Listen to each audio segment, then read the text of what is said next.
This is an overly emotional video picking apart the most infamous webcomic on the internet. A pastel short-form story about 4 queer men in a polyamorous relationship. Webtoon's original, Boyfriends.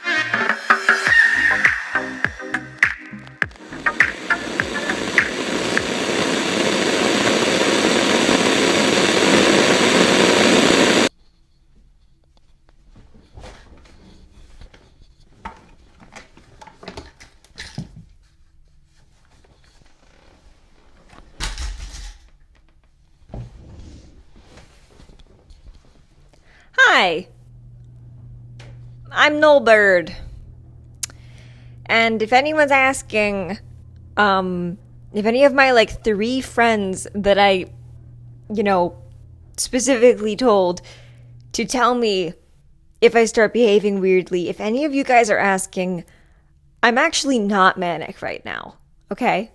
I'm on a I'm on a new mood stabilizer. And if that one doesn't work, then I'll probably have to use this video as evidence for why it didn't work. But I think I'm in a pretty good state right now to talk about something that I feel really, really strongly about. And that is the Boyfriends webcomic.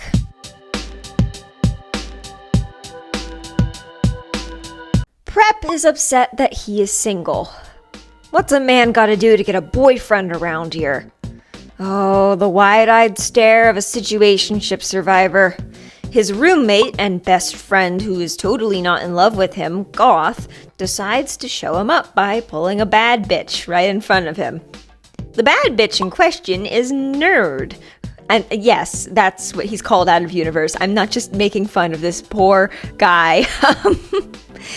He likes anime, specifically this one called Pretty Planet Idol Period. Me and the bad bitch I pulled by being autistic. And I know you're immediately thinking, if you care about this webcomic so much, why don't you call them by their God-given names? And to that I'd say, it's easier for everyone if I don't. More on that later, but it'll just be an easier verbal format if I stick to the more descriptive dialogue option. Ugh, how dare he score a cutie like that before me? What the fuck does he even have that I don't? So Prep goes off to sulk like a man baby about being single, and I mean, fair. If I was complaining about only getting shitty roles and then my friend immediately pulled a 5-star, I'd be kind of petty too. The issue is he's sulking in a men's changing room where there's a high spawn rate of men. Shit! Watch out! It's a himbo! This is Jock, and for the next 50 or so episodes, we're only going to need to remember these 4 characters. Prep, Nerd, Jock, and Goth. Let's get back to what they're up to. Whoa there, Tiger. You doing all right? I'm fine. Just had a long day, that's all. I'm actually on my way to a coffee shop. Perhaps you want to come with? My treat, since you're super cute. No thanks! I have a whole day to feel single and unwanted. Assumed a day later, Jock is out and he encounters Nerd. Neither of them know the other has met the disaster duo, so they just check each other out. Cutie alert! Jock tries to shoot some hoops, ends up smacking someone, gets punched, and then gets the first ever kiss of the story. I don't have any band-aids, but I hope this will make you feel better. I find it kind of funny because it completely doesn't involve the good luck babe duo at all. You could skip the first 2 chapters of this webcomic, remove those characters entirely from existence, and at this point in the story, you'd miss nothing. These 2 were gonna end up together, whether or not the other 2 were even in the picture. See, that's the thing about Boyfriends. It is a bunch of different relationship dynamics and individual love stories that just so happen to the same characters, with different levels of closeness and different perspectives, different types of intimacy, just generally a whole salad mixing bar of your favorite dynamics. Like one of those dispensers at candy stores where you can press a button and fill up a bag of a certain color of M&Ms, so you have like a specific aesthetic color palette. I don't mean to get off topic, but when I was in Las Vegas, there was an M&M store and it was super lame. If you want to just go into a chocolate place in Las Vegas and gawk at a bunch of overpriced candy that you're not going to be able to afford, just go to the Hershey store because the M&M one smelled like ass. Anyway, my friends and I are gonna throw a party, so you gotta get out. What the fuck? Why? Your friends are my friends, asshole. Anyway, good luck, babe duo Goth and Prep, just call them Grep, is having a domestic dispute. Oh, did I mention they were roommates? And they were roommates. Oh my god, they were roommates.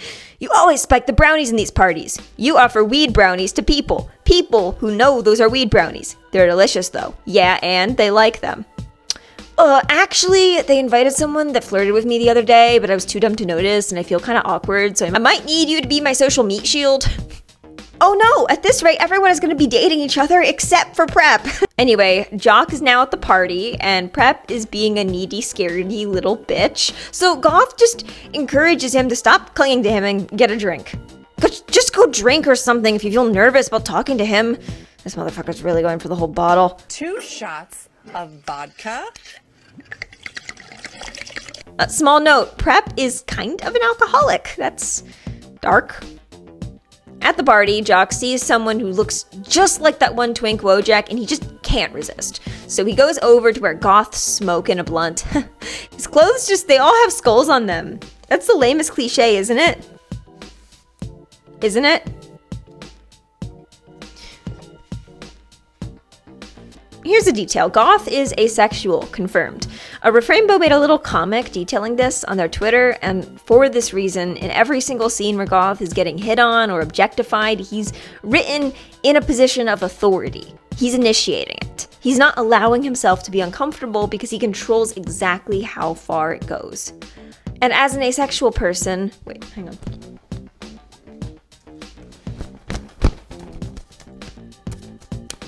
I really appreciate that. I really appreciate that. So you can see here, it's like, aren't you a handsome one?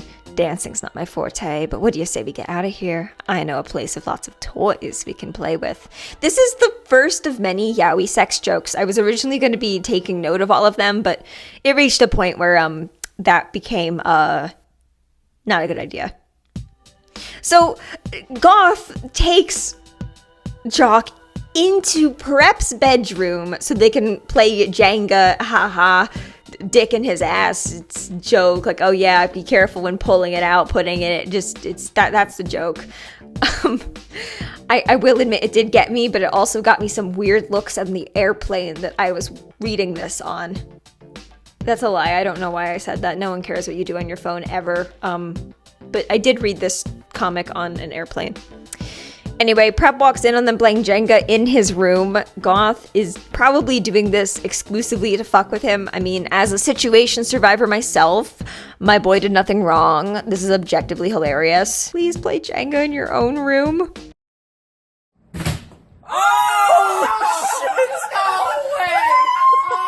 Oh my god, I can't believe you're snatching that boy with such ease. Ah, shit, here we go again. Prep is understandably a little frustrated. We have a few indications of what a social group looks like just by these two background characters that we very, very briefly see. Goth and Prep have friends outside of just each other. This will become relevant later. God, could you imagine living on the floor below these guys? Something about college dorms, it's like whatever someone's doing on the floor above you is just so loud. We had 2 girls on the dorm above ours, back when I was in the dorms, and there would be these loud stomping crashes that sounded like they were dismembering a body. But they probably weren't. Anyway. Prep has a lot of traits. I honestly feel like the general hatred that the comic gets is primarily because people take moments of him being a cringe loser out of context and then say, oh, this whole comic is filled with cringe losers. No, it isn't. It's just, he's like Spider's George. Prep boy loser was an outlier and should not have been counted. Anyway, he's just really, really, really cringe in the way only a rich, immature, sheltered guy can be. And while he does have a good heart, him and Goth have a tendency of acting like a couple of codependent queer teenagers who hug every time they see each other multiple times a day. I just want a dreamy boyfriend who'll make me hot chocolate on bad days. Oh, whoa, Coco.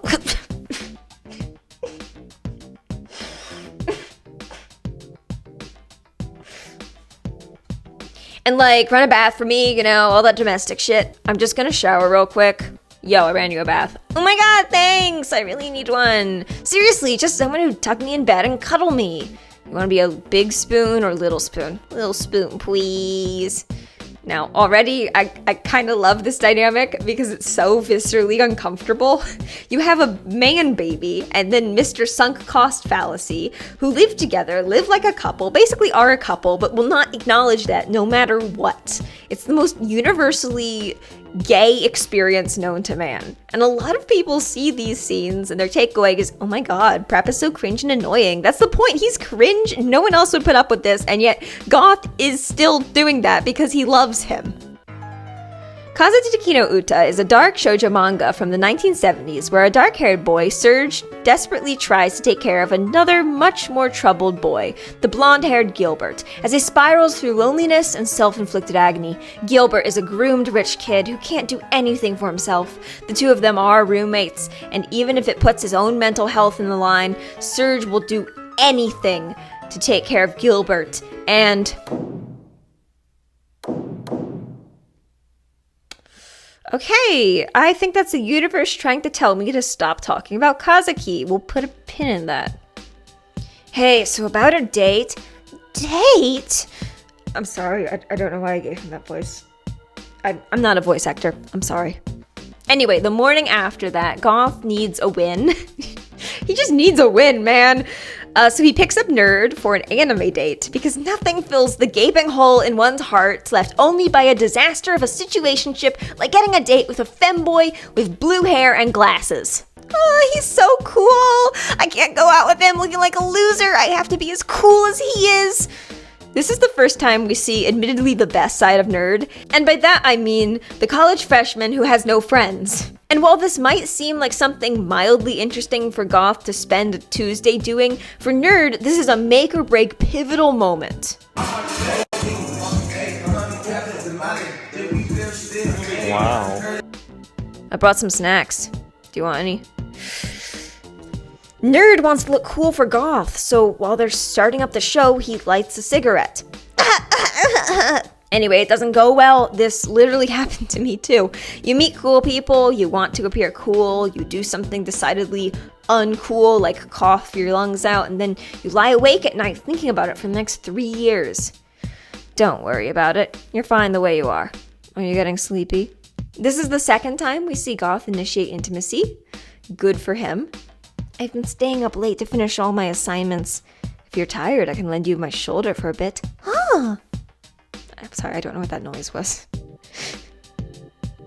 Me and my cousin have been reading Killing Stalking together, and I have to voice Yunbum, and most of it is me just moaning directly into the voice game.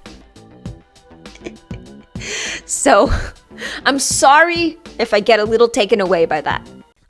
This is editing Noel. I just realized that sounded kind of bad. I just want to preface, when my cousin and I are reading Killing Stalking, my cousin is doing an impression of the Chill's voice. So the Yunbum noises are more like, you know, a small animal being tortured. And Number 15, Burger King foot lettuce. The last thing you'd want in your Burger King burger is someone's foot fungus, but as it turns out, that might be what you get.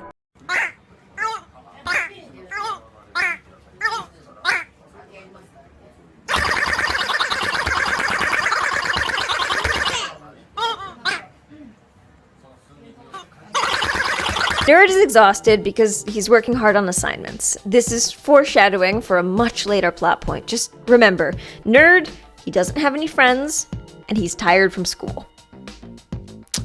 Huh, I didn't peg him as a hentai fiend. Oh yeah? Well, you will peg him. Also, he's really dirty-minded. I love Goth's reaction. This is exactly my face whenever my friend shows me whatever weird Trigun porn they spent $300 on at our most recent convention. So Nerd hears a K-pop song through the thin walls of the apartment, and we get some fan service of Jock. And by fan service, I mean man service.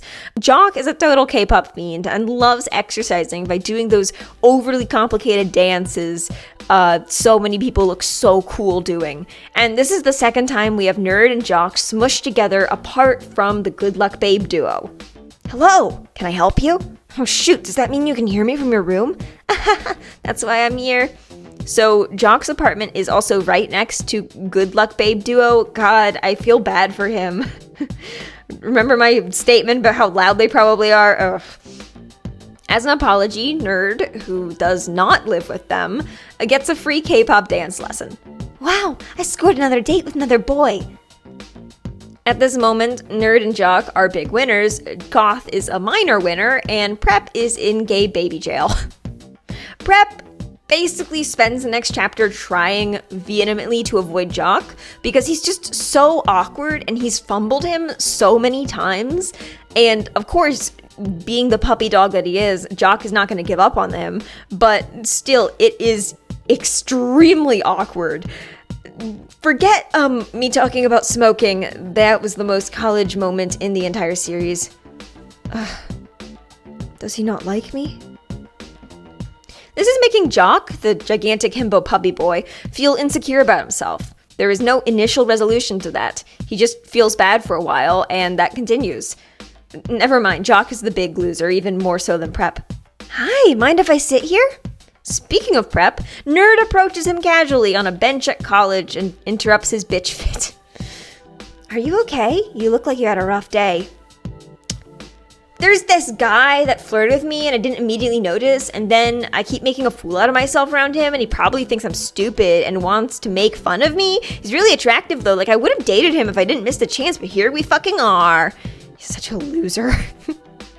I'm probably just cursed to not be able to date ever. Oh my god, his pout. Adorable. Fortunately, Nerd has mega autism and takes this as the feeble maiden call that it is. If that guy doesn't date you, then he's missing out. Control your boyfriend. He's too cute for his own good. What boyfriend? Nerd flirts with Prep, but Prep recognizes Nerd as the guy who's hanging out with Goth, so he immediately decides he doesn't want to tap that. However, he doesn't realize Nerd is polyamorous and flirting with everyone equally, because he is just that much of an epic gamer. The idea of a relationship is weird for Goth, though, because he hasn't been in one, I think, ever. He's just pining over his useless roommate. Boyfriend, huh? Ooh, I got a shiny. Hey, I really like you.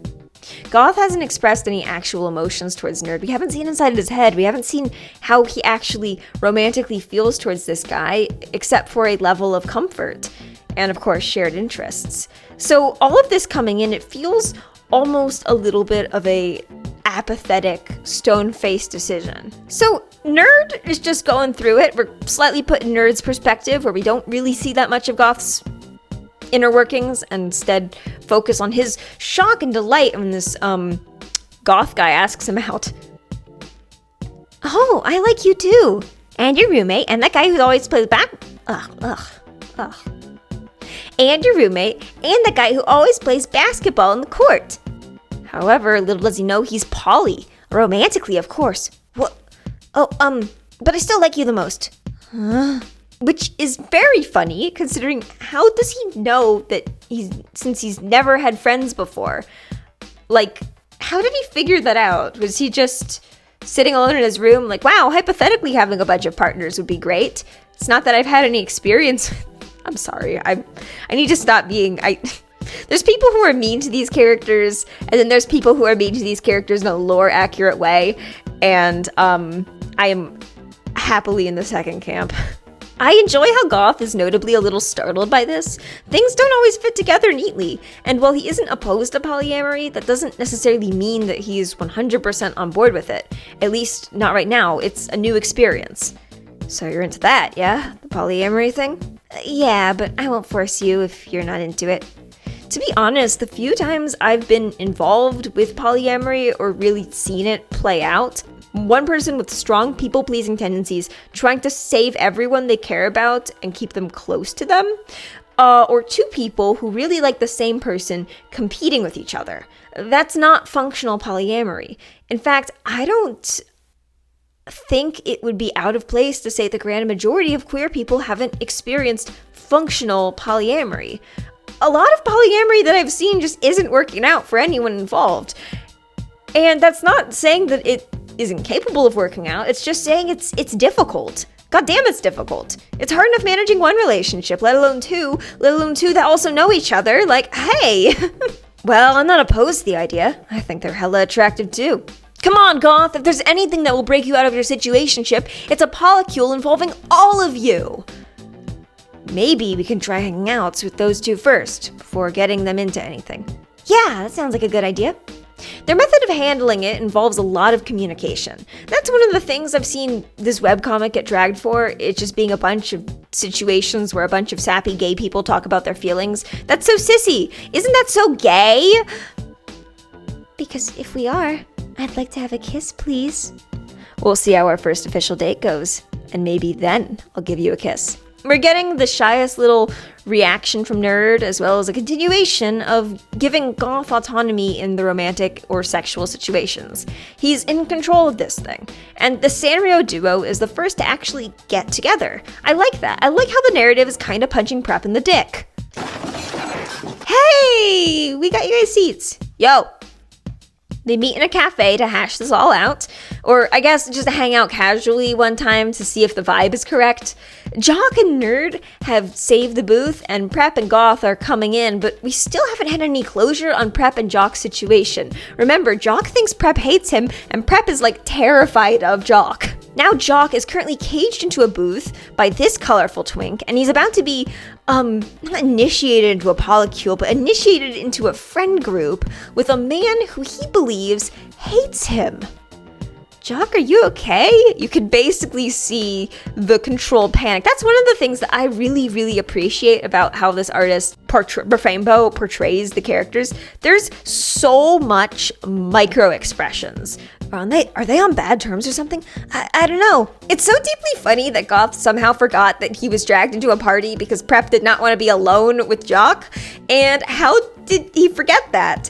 And he trauma dumped all of these issues onto Nerd before they briefly met. Did either of them focus on what he was saying, or were they just watching his pretty little mouth open and close and open and close? Prep hides in the bathroom, Goth follows after him as Nerd covers Jock. We don't get too much on Nerd and Jock, but I can just imagine it's excruciatingly awkward. So, okay, what's wrong? The preppy perfectionist is terrified of failure and deeply unself-aware, and of course, he's scared of that tall, handsome guy because he thinks Jock is going to bully him. Oh, hang on, my dog's trying to break into my room. Hang on.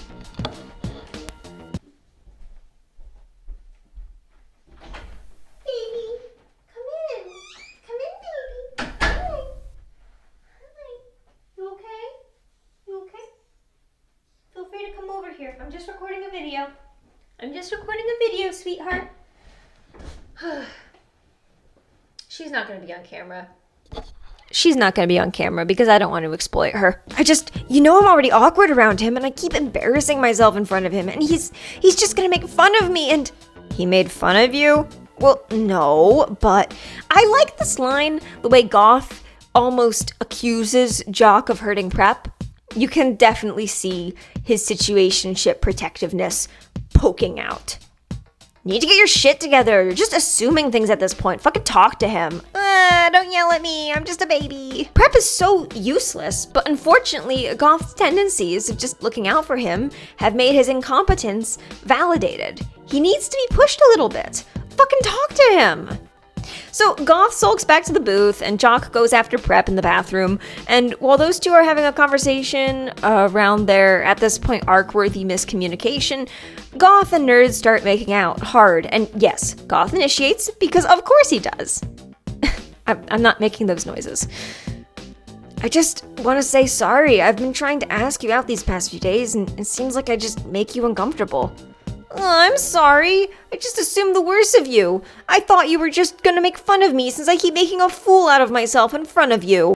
They are pretty good at direct communication when they're actually communicating directly. It feels almost a little bit like those kids' cartoons that are very obviously supposed to teach a kind of lesson, but for young gay people who are probably also neurodivergent. It's basically how to communicate with your partner 101, like a how-to guide. And as someone who probably needed one of those, I approve. If anything, your pout is so cute that I want to kiss it away.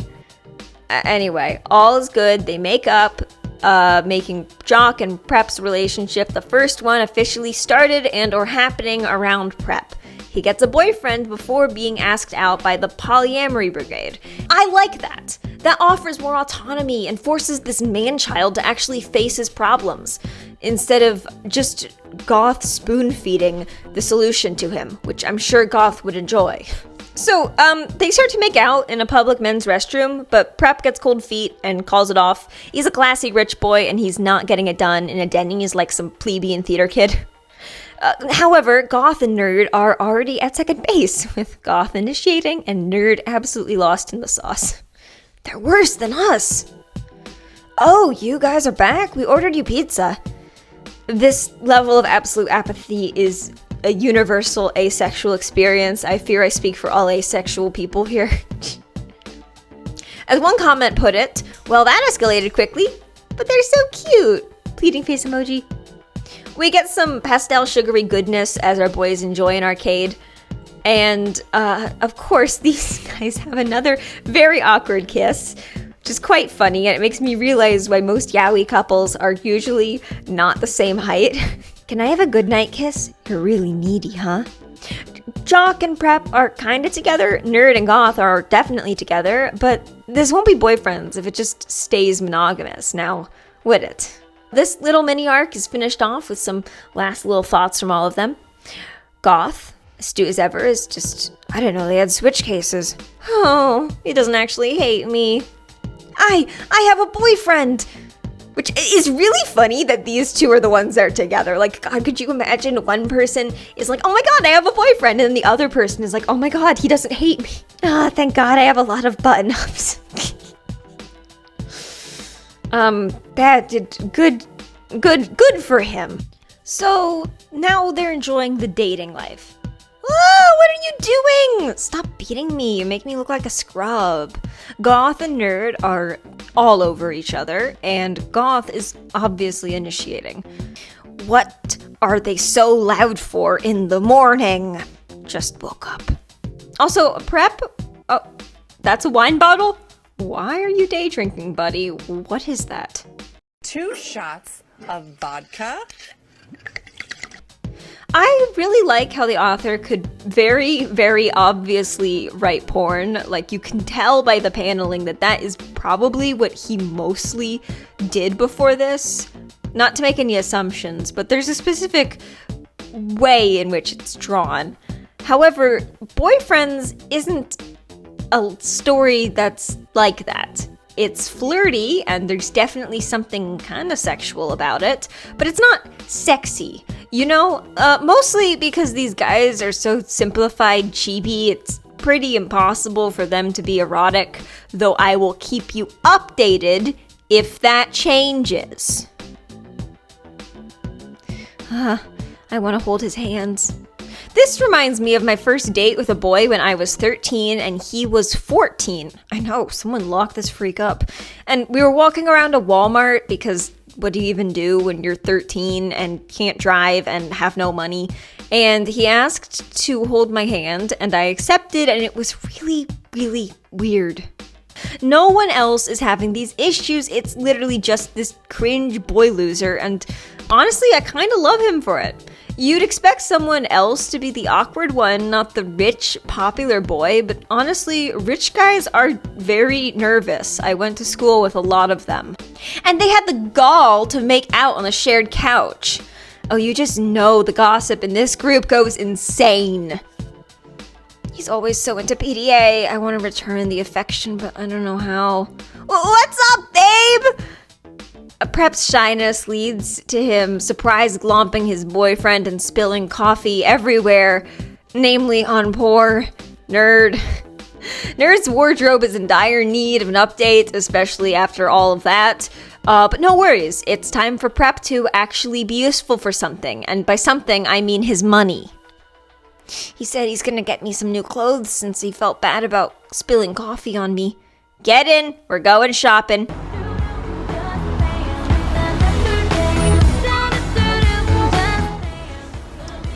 It's Brittany, bitch.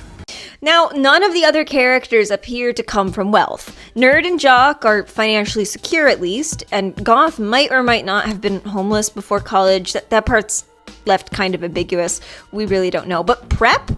He's stacked. It looks great. Just put on my card, yeah? That'll be $500, sir. He remains respectable. Remember, Nerd is Goth's bitch. Prep doesn't want to fuck anything up for his homie. However, he can't help but notice how cute Nerd looks in some well-made clothes. What am I so flustered for? Is he okay? So I'm gonna say it. If I didn't know that this story was gonna end in polyamory with everyone being happy, this would be harrowing. Jock and Nerd hang out together and do some K-pop dances. It is further emphasized how cute Nerd is and how everyone is kind of obsessed with him as well as each other. Wait, what the fuck am I thinking? That's someone else's boyfriend, you fool! I have my own boyfriend. Oh, what does this mean? Does this mean I'm cheating? Goth slips in after their little K-pop hangout and decides, for lack of a better word, to blue ball Jock by operating Nerd around like a little puppet. Oh, you're already here. Did I miss anything? We were just talking about you, actually. Oh, really? He said something about how flexible your body is and how you have a cute face to match. Makes you wonder what else he's been thinking about, huh? Oh boy. Anyone else feeling a little scandalous? I don't know why I said that. This whole scene is actually kind of weird. Oh, whoa, would you look at the time? I gotta go! Are we coming on to him a little too strong? Jock is confident, he's out and proud, and he isn't scared of a good time. That being said, you twinks really need to stop torturing him psychologically. First, he thinks Prep hates him, and then this bullshit. I swear to God, for everyone else, this is a cutesy slice of life story. For Jock, it's a psychological horror. So he's currently recovering some mental health points by having a steamy makeout sesh with his actual boyfriend when... As tempting as it is, I'm not voice acting this. Yo, I'm taking your milk from the fridge. Look at his little face. This era of early boyfriends is a lot of character gets caught in the act humor, and regrettably, it does get me every time. Weren't you guys banging or something? We were until you ruined the mood. Huh, you owe me head pats for being a douche. Oh. I want you to imagine, just for a moment, that you are Jock in this situation. Are you cringing or what? Jock tries to enter the conversation, but immediately gets shut down in a way I can only describe as sadistic.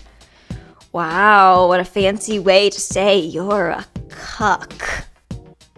Goth, I love you, and I know you've been hurt by the situationship for a long time, but settle down! Innocent himbos are being caught in the crossfire.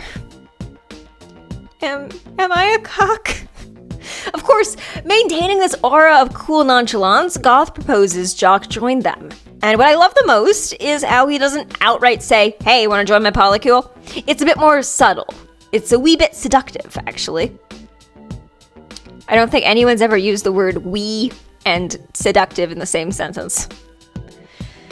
It's not weird if you're okay with your partner being intimate with others, okay? In fact, my boyfriend and I talked about that too, you know. We've been thinking of adding more people to our arrangement, if you catch my drift. Well, if you're interested, feel free to holler at me anytime you like. Nerd keeps getting the love from the cute guys, but in the narrative, Goth is always put in a position of power, constantly. He's not at the whim of his emotions, I mean, at least not most of the time, and he's always the most comfortable, most confident person in the room. Why? Because he's asexual. He doesn't enjoy the rush of someone else being romantically unpredictable. I have a problem. A boy problem. I have a sweet and caring boyfriend who I love oh so very much. But there's this other guy I can't stop thinking about no matter what. I've been having dreams about him too. They're not exactly innocent either. And there's my roommate. Wait! Why have I been thinking about him? F in the chat for Goth. Ugh, snap out of it! No matter what, I have to be communicative with my boyfriend. Anyway, I'm gonna start speeding this up a little bit because we've passed the primary point of character introduction and we're only like a quarter of the way through season 1. Should we talk to them later about it? Only if you'll lead the conversation. I'd be too embarrassed. Jock and Prep communicate. They're both down for polyamory and want to move forward with it, with each other as the primary partner. We've been doing some talking and we've decided to take you up on your offer, if you'll have us. Shy, shy, shy. Oh, of course. I'm so glad to hear that. We've been crushing on both of you for some time, you know. You heard him. Wait, even me? What do you mean? What do you mean? What do you mean? I've been in love with you for years, idiot. I didn't know that. Dude, we made up pretty regularly in our freshman year. It's a good way to relieve stress. We fucked in your bed, as bros do. Oh my god, I can't believe you. I think all the situationship survivors out there deserve 10 seconds of silence. Allow me to give you just that for your sacrifice.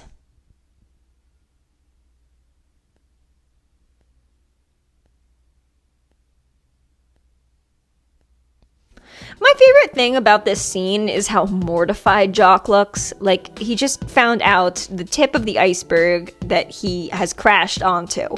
Suddenly, Goth's petty little display makes a whole lot more sense. Goth has been using Jock as a pawn to fuck with Prep, and has in turn been fucking with Jock in revenge for him getting Prep.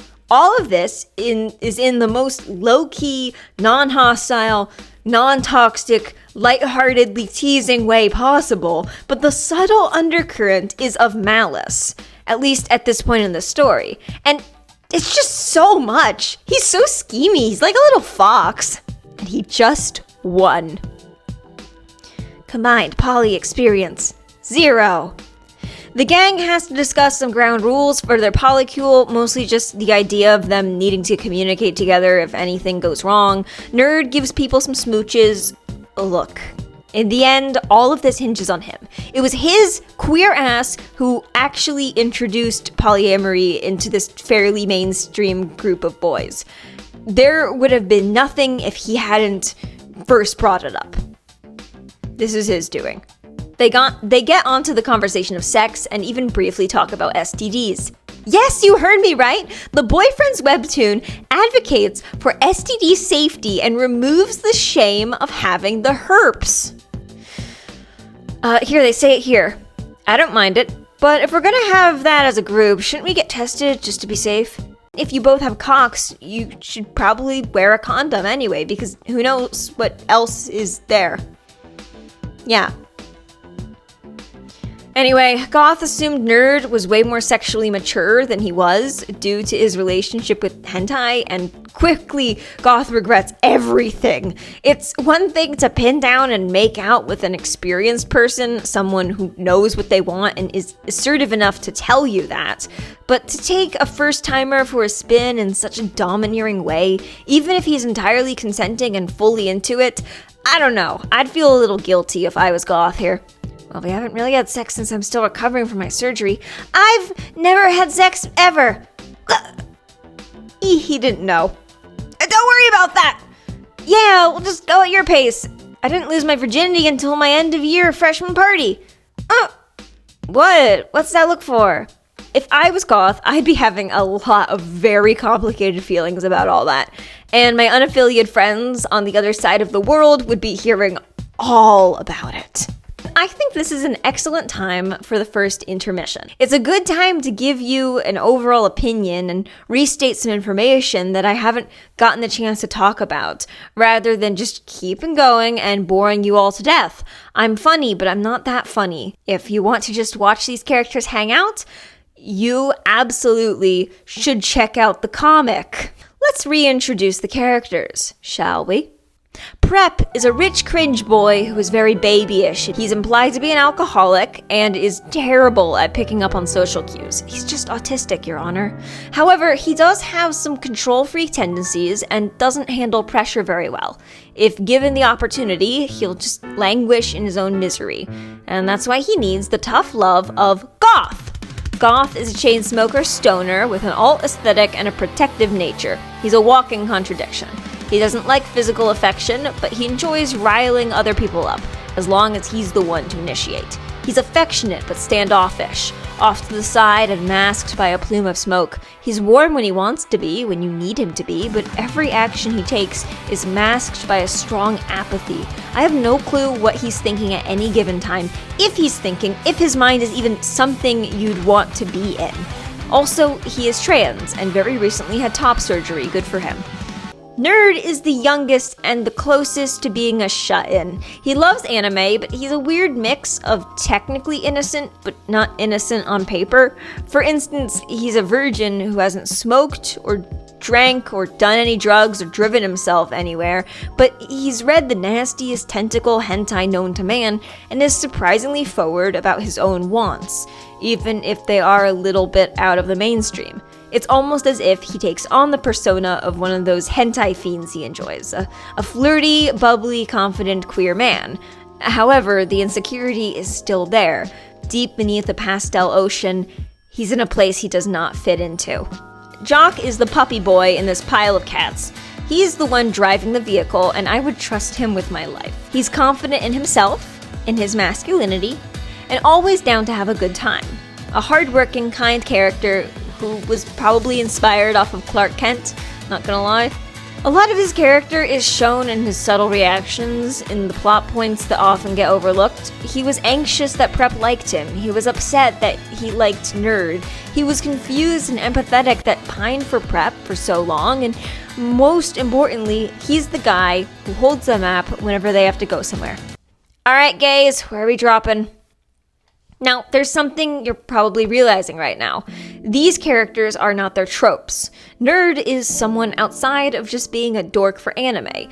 A goth is a lot kinder than the archetypical Prince of Darkness. Prep is so much more of a hot mess than anyone prepared for anything. And Jock is actually surprisingly intelligent for one of the himbo subclass. So remember when I said put a pin into their weird names? Let me snatch that.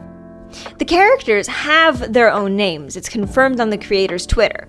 Goth is Felix, Nerd is Adrian, Prep is Vincent, and Jock is Kevin. The reason they aren't called these names in the actual story is a creative workaround. Boyfriends is deceiving you into thinking it doesn't deserve context, that it's just a bunch of yaoi tropes and fujo bait thrown into various different situations that you can just tag in without needing to become emotionally invested in an actual story. That the tropes of the characters are all you need to turn your brain off and enjoy it. And while it's not the deepest, heaviest media out there, doing that would be a disservice to the actual work that went into the storytelling. Think of it this way. It's a mirage casting a spell on you, and the spell is a delusion that there is no deeper lore. They're just a bunch of candy-colored soft boys.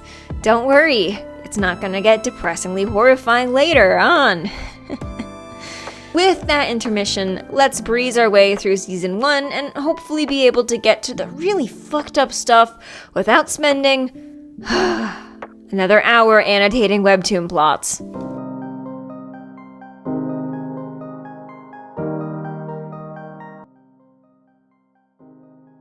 I know I just said that this was going to be at least attempted to be shorter, but I took way too many notes and I need to tell you about all of them, or else I'll have to admit that I wasted my time.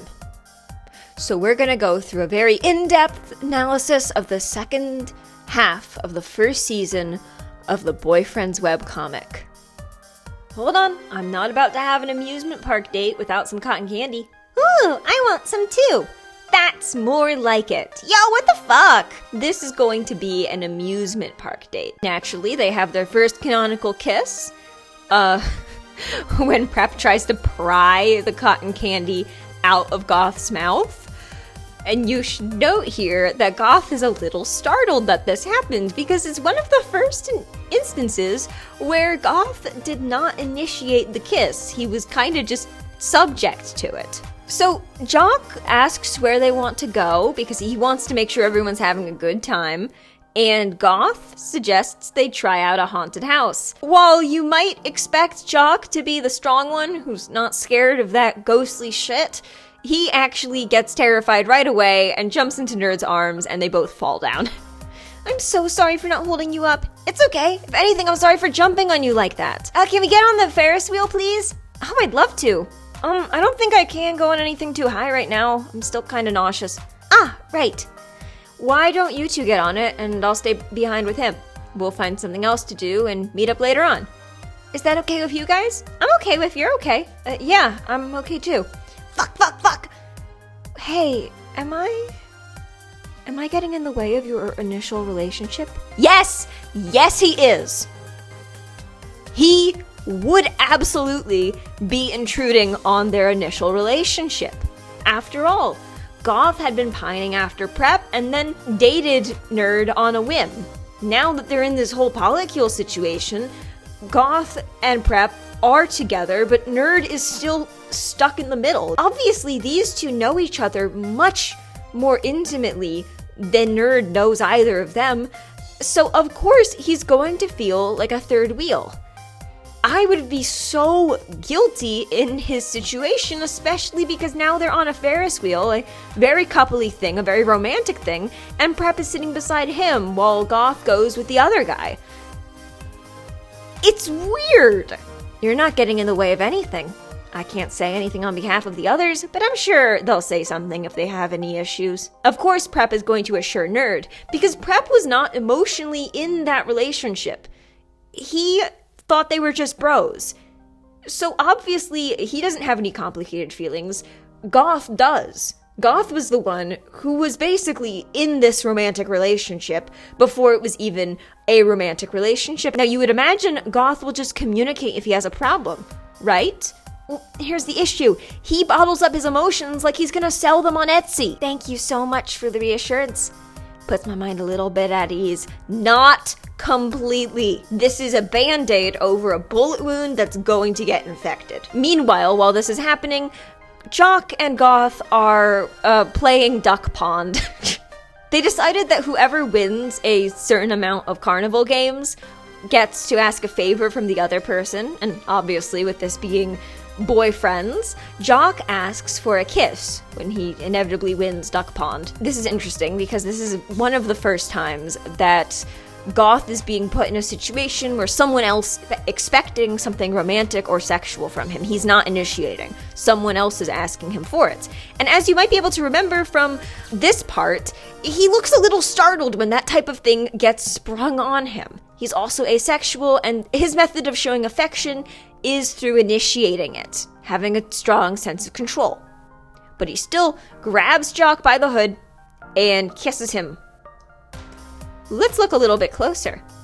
Notice how his hand is kind of tense after Jock suggests it. And then after he kisses him and Jock becomes a little flustered, Goth gets a sense of reclaiming power. He realizes that right now he's owning Jock. So when Prep and Nerd come back down from the Ferris wheel, they find them already at second or third base, with Goth obviously being on top. Basically, this was a escalation of sexual action, mostly because Goth felt like he needed to overcompensate for the lack of control of Jock being able to initiate. I'm not saying this is in either of them were not in a consensual situation. I'm just saying that this is the flow of power and the flow of how Goth experiences these things. Their date comes to an end and they all don't know what to do because who do they kiss? What do? They just awkwardly stand around and then leave and look at Goth. He's so defeated. He doesn't. Look at Nerd. He's hiding in his plushie. They're all just... Oh my god, they're so terrible at this. Prep comes back from, I think, student union, and he's all frustrated and tired. He slouches into Goth's lap. Goth's like, you want to talk more about it? No? Well, okay, you can just chill on my lap then. Unironically need what they have. Who wrote that? Who wrote that? Prep is slightly shaken up by what Nerd said. He's dealing with overwhelming feelings of guilt and just confusion about their whole dynamic. Suddenly it's being put in a brand new context. Everything's changed. Meanwhile, Goth is experiencing what a lot of situationship survivors experience. That moment that once the relationship actually becomes, well, a relationship, it's a tad underwhelming. Things are just as they always were. The euphoria of getting the boy is beginning to fade. Prep feels weird about himself, and he goes down the hall to speak with Jock. And he also brings a bottle of wine. Oh, you didn't tell me you're coming by. Hey, I was wondering if I can stay the night in your dorm. Either way, it's time for you to stop drinking, mister. So, Prep basically needs someone to talk to, he needs to clear his head, and he's beginning to feel guilty about the relationship. He feels stupid that he didn't notice Goth's feelings for him, and I mean, yeah, that was kinda stupid. Stupid baby man. Jock is the perfect person to listen to, because he's a realist who feels his emotions, generally has a lot more experience in romantic situations than any of those other losers. So he spends the night, he gets drunk, he has a hangover. Got some hungover people at the house this morning, and I'm not gonna lie, if I walked outside hungover and homie had this on the grill, it might get real gay. Just let me know if you want seconds, alright, babe? This is part of the reason why I like Jock. He's just nice. I'm back! What's up? I heard you were getting drunk at Storm. To avoid saying their names, cute little chibis of the characters' faces pop up. I kind of love that. Hey, I'm sorry for not noticing your feelings before. Well, it's not entirely your fault either. I'm sorry for not being forward enough with my feelings. Prep acknowledges his mistake. After talking with Jock, he's realized where he fumbled. They have a slow-paced but meaningful conversation about it. The hurt feelings are brought to a resolution, and no one's being immature or throwing the blame around. They both realize that this was a mistake that is on both of them. Now, okay, you might be thinking, wow, these guys are so emotionally mature. I disagree. See, Goth is a serial stoner, and Prep is high-key an alcoholic, so that means that they are capable of having surprisingly normal, mature conversations about serious emotional issues, not because these people have good emotional regulation or are particularly mature, but just because the edge is continuously being taken off of it. It doesn't feel as serious as it would be if they were both stone cold sober. I mean, literally, he is smoking a blunt and he just came back very hungover. I've got nothing against people who use marijuana, but I should say, definitely does have an impact on your emotional processing. Now, what did we just watch? A plot! That was a plot. Goth slowly sat on his feelings, and then he got into a relationship with Nerd. Then Nerd proposed that they date Prep, and then Goth confessed to Prep. He told him how he felt. Nerd mentions getting in the way because he feels like he does after realizing what their dynamic was. And then Prep feels overwhelmed, so he talks to Jock. Jock makes him actually talk to Goth. So he talks to Goth, and now we're okay. See, this was a inclination of tension, and then it got resolved. There was a buildup of stakes, suspense, and then release. That is a plot. I don't even know which way the Quiznos. Now, okay, this might be one of the most important scenes with Nerd. One of the most important arcs with Nerd, actually, I would go so far as to say. And it opens very softly. Here we are, we just see him standing in the pastel-colored library, looking off somewhere, anywhere, holding his books very close to his chest. And then Prep shows up, he sees him, and he immediately goes into, as the story puts it, flirt mode. Fancy seeing you here. What are you up to? I think this is fascinating because one of the biggest traits of Nerd's character is that he's the flirty kind of sexual pervert character. The idea that the reason he's like that is a state of being he can switch on and off rather than a permanent fixture of his personality is fascinating. We might know this guy, but who the hell is this guy? How much of the flirting is him behaving how he truly truly does or just behaving how he wants them to want him to act. Everything that he's doing is in fluid motion with the signals he's getting from the people around him, and when he's alone, he's in stasis. He's just standing there by himself, framed in the middle of an empty, giant library, holding his books close even though there's nothing that might take them away from him. Everyone feels like they're cosplaying as a person. No, ma'am. You have the autism. How about you, though? Shit. Hate this fucking wig. How about you, though? Me? Yeah, you're taking 2 majors, right? That's gotta be pretty hard. So keep that in mind. Nerd is taking a lot of school. And even though he is nerd, he's not a super genius character. He actually struggles a little bit academically. Are you staying up late again? Oh, it's just you. Oh, wait, this is not the STEM building. That's why I asked why you're here. This is Layla. She's an upperclassman who isn't exactly Nerd's friend, but he definitely knows her. They definitely interact with each other a little bit. So we'll just see where that goes. So Nerd gets to class, and he's very quiet. He's not disruptive. He just does his work. But on the way out, the professor calls to him. And you, wait just a minute. I need to talk to you for a bit. Yes? What is it? I noticed that you're behind on your assignments, and that you're almost always late to my classes. If you're not going to give it your all, might as well quit. That's all. Now, it's slightly unrealistic that a college professor would care this much about an individual student, because mine certainly didn't. However, the fact that Nerd is obviously neurodivergent may have swayed the teacher to be a little nosy about him. We don't know the type of paperwork he has or if his professors were briefed on that. So my assumption is just that Nerd is a level 1 autistic person, and his professors know this, and for this reason are being a little ableist towards him. I think that makes this whole exchange seem a lot crueler and also make a lot more sense, because college professors don't give a shit. Now, you're probably wondering, we're still pretty early into the story, why does Nerd need to have his spirit broken? Why are these things going wrong for him? Like I said, we've only seen a few traces of the real Nerd, the insecure, scared version of him. He's usually, at least around his boyfriends, confident and outgoing and flirty and affectionate, as if imitating a fictional character. He's almost too sweet to be a person. His actual personality is just a lot more insecure and reclusive. There's an on-off switch. The Nerd is struggling with school. The Nerd is the flirt. He is breaking out of that trope so much, but in that he's shoving himself into a completely different one. In other words, the reason Nerd needs to go through such emotional torment is character development. So he's back at Goth's place, and he's trying to keep it together. Go ahead and choose what we should watch today, bun. It's important that this is happening with Goth. No one else is in the house at the time. It's Goth. And Goth was the person who saw his insecurities the last time. He was the one who saw Nerd fail to smoke a cigarette. So in a way, they have that connection going for each other.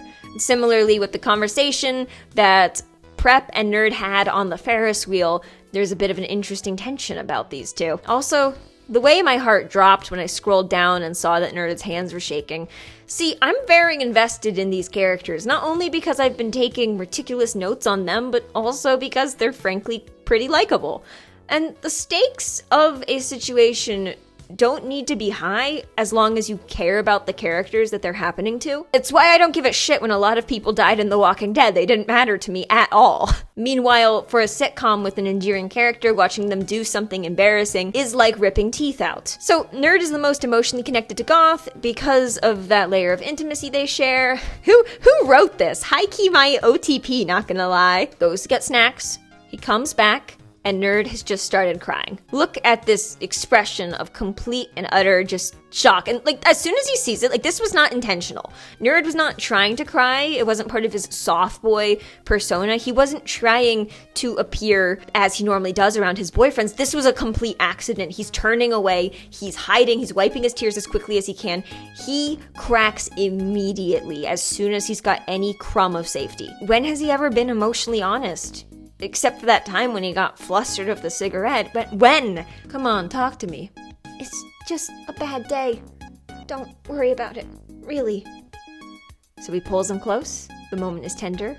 Nerd's holding his forearms. His glasses are pushed up to let his tears fall. Goth is steady, gentle, and Emergency meeting!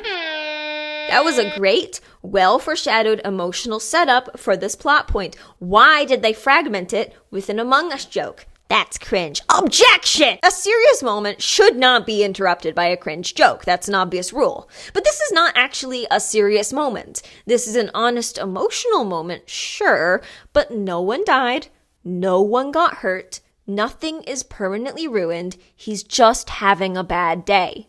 This is called levity. It's used to make things not seem so melodramatic or too full of themselves. You have to make something serious so you can do a specific kind of humor where you pull the rug out from the audience and then hit them on the back with a hammer. Thank you, how I've tried so fucking hard to spend time with you, to support you.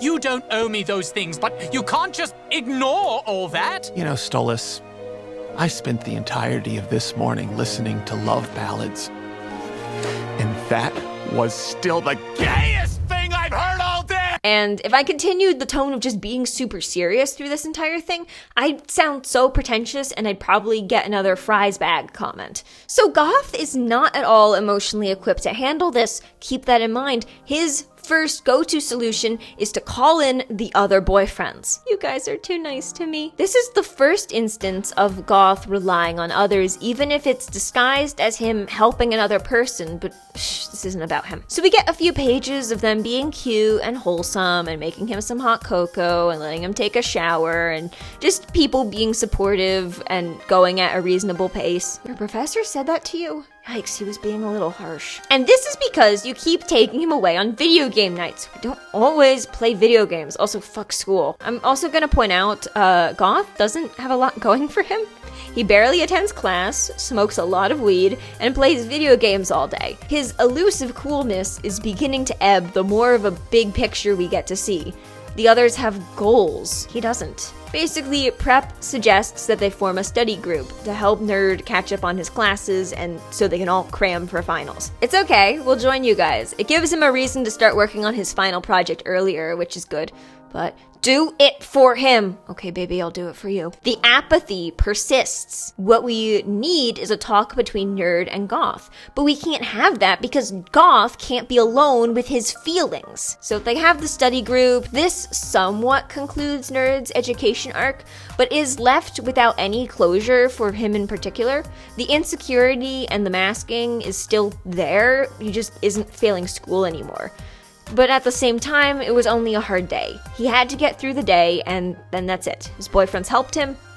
It's done. The underlying problem can wait. Sometimes, all you can do is tread water. Anyway, the next arc is them going to a pride parade. It's not all that plot relevant. But with so much of this happening, it's good to have a breather. Oh, but I need to double back onto something, actually. I thought I wrote more notes on it, but I didn't.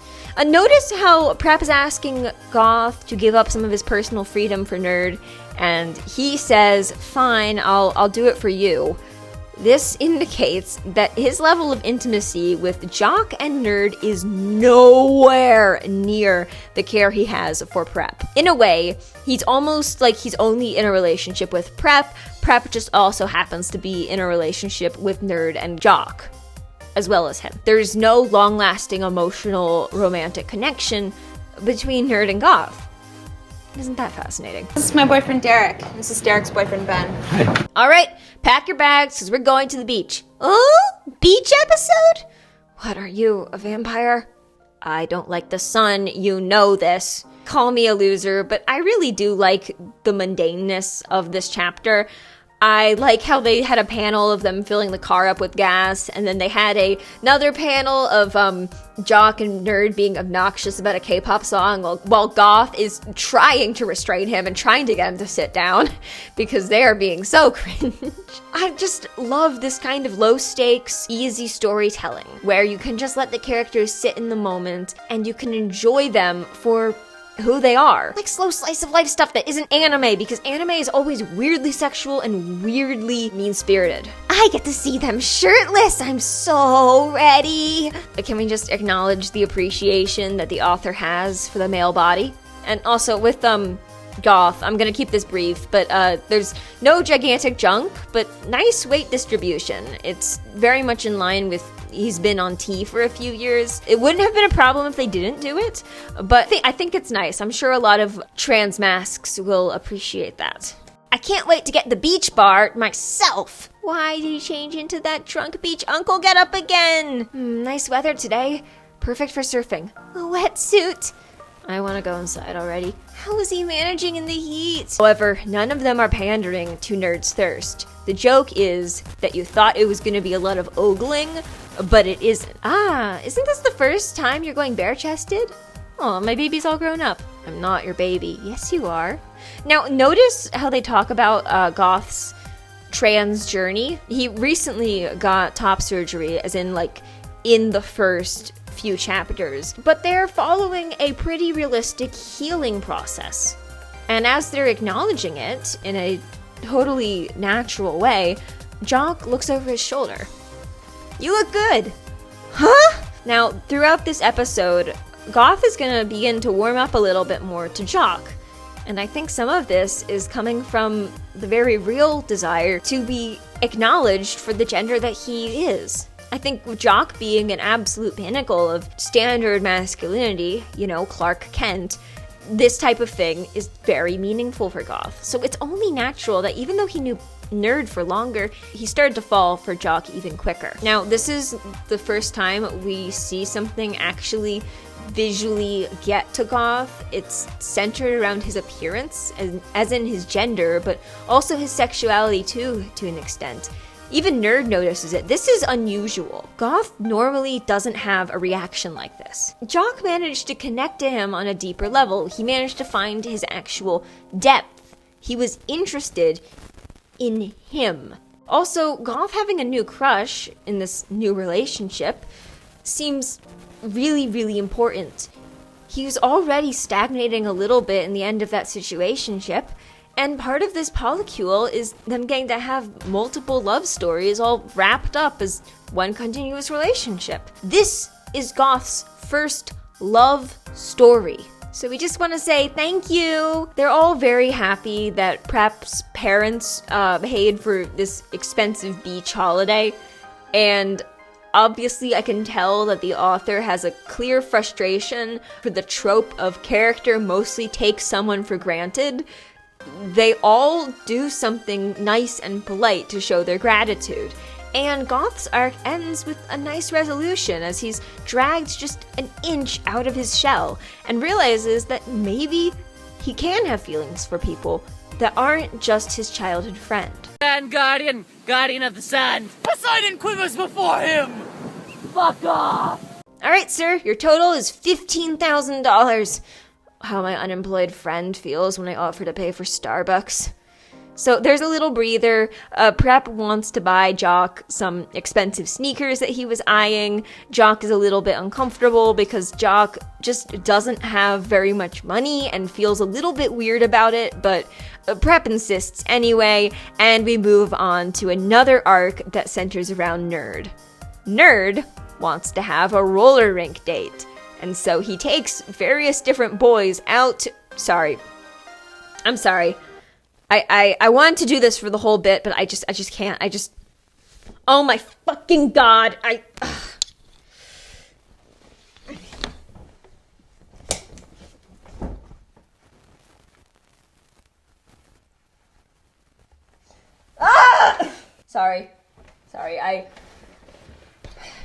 Sorry, that cosplay was really uncomfortable. Why are you all the way over there all of a sudden? Oh, I'm sure you can get over here by yourself. So Nerd takes the boys one by one on a roller rink date. Now, I think this is excellent for character studies because asking yourself how would this character react to a roller rink is just a great way of developing them as a character. Honestly, put down in the comments below how your main OC would react to being dragged onto a roller rink. I'd like to hear. It's a good thought exercise. Prep is bad at it. And he's the first to realize that Nerd is surprisingly good at it. Which is interesting because you'd expect the Nerd to be unathletic, but... Jock is also really good at it, but Nerd wants Jock to be all affectionate with him, so he pretends to fall, and Jock is like, oh wow, you're so bad at this, let me take care of you. And Goth awkwardly watches this whole thing go down. He knows how competent Nerd is, he knows what Nerd wants, and he's just side-eyeing him. And then Nerd tries to get Goth involved. Level 50 cuteness resistant. Nah. But what if I fall? There won't be anyone to catch me. You think your silly little games will get through me? Goth is not a person driven by sexual desires. He doesn't see Nerd as the cutesy little thing that he's trying to present himself to be. This just looks like his friend is putting on a mask. So he pins him against the wall and plays into it and says, you think your silly little games will get through to me? And Nerd kisses him. In that moment that they are pulled close, and it completely disarms Goth. Every single time that Goth has kissed someone in a way that wasn't like his direct decision, he's acted stunned, he's been surprised. And Nerd and Goth are literary foils to each other, the same way Prep and Jock are with their starkly different values. Nerd puts on an act to seem cute and appealing and sexual, and Goth puts on an act to seem cool, and rather to push other people away. So after Nerd catches him with that kiss, he's a little stunned. It's fascinating, because while I wouldn't say the characters begin their romantic relationship at this point, it definitely awakens something in Goth, perhaps makes him realize just how similar to each other they are. Okay, but for the record, he knows that I'm good at roller skating. Really? How? Yeah, he found me out when I did trip and managed to catch myself. You could just ask me to hold you, you know? I'm so sorry. He said I should be more direct with asking for what I want, and I really, really want to skate with you. So, would you skate with me, please? People can be annoyed at the over-communication in this series, but on God, miscommunication in a story about polyamory would be a nightmare. I think this little last line reflects more on Goth than it does for Nerd. Nerd may have learned the lesson from Jock that he should ask when he wants something, but the reflection of that want onto Goth is almost opening up a door. Goth needs to ask when he wants something. Anyway, Nerd and Jock are both K-pop fans, so they go to a K-pop fan meetup, and Jock looks really cool because he's good at dancing, and yeah, I like it when the narrative rewards Jock for being himself, because I like Jock. Jock lifts Nerd up so he can see the concert better, and then they get yelled at by security, and I like it when they get yelled at by people in authority because it really grounds the realism of the scene, and it has happened multiple times. Stop embarrassing me. Oh, you want me to stop petting you? No, please continue. Cuddle time? You're awfully clingy today. He's always been the one petting others. I wonder if he'd like to get pet too. Jock, as an awkward voyeur to whatever these two have going on, will never not be funny to me. Jock and Goth are complementary characters, not foils in the way of Jock and Prep, and Nerd and Goth. These are characters who operate with a fundamental level of respect for each other. They are the ones who cook, they are the ones who take care of others to various different levels, they are the ones bottling up their own emotions, and Jock is the first person Goth is falling for outside of Prep. Now, I constructed this little chart to explain the dynamics. This is a fascinating example of character relationships. So, okay, Nerd and Jock play it safe. They're interested in the same things, and they don't do anything that innately challenges the other person. They're able to coexist and act very kindly, comfortably. They're like cotton candy.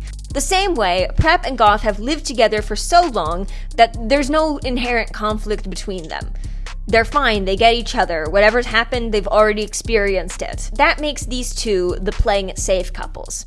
Now, if we go vertically, Nerd and Prep complement each other because Nerd asks the questions and Prep answers them.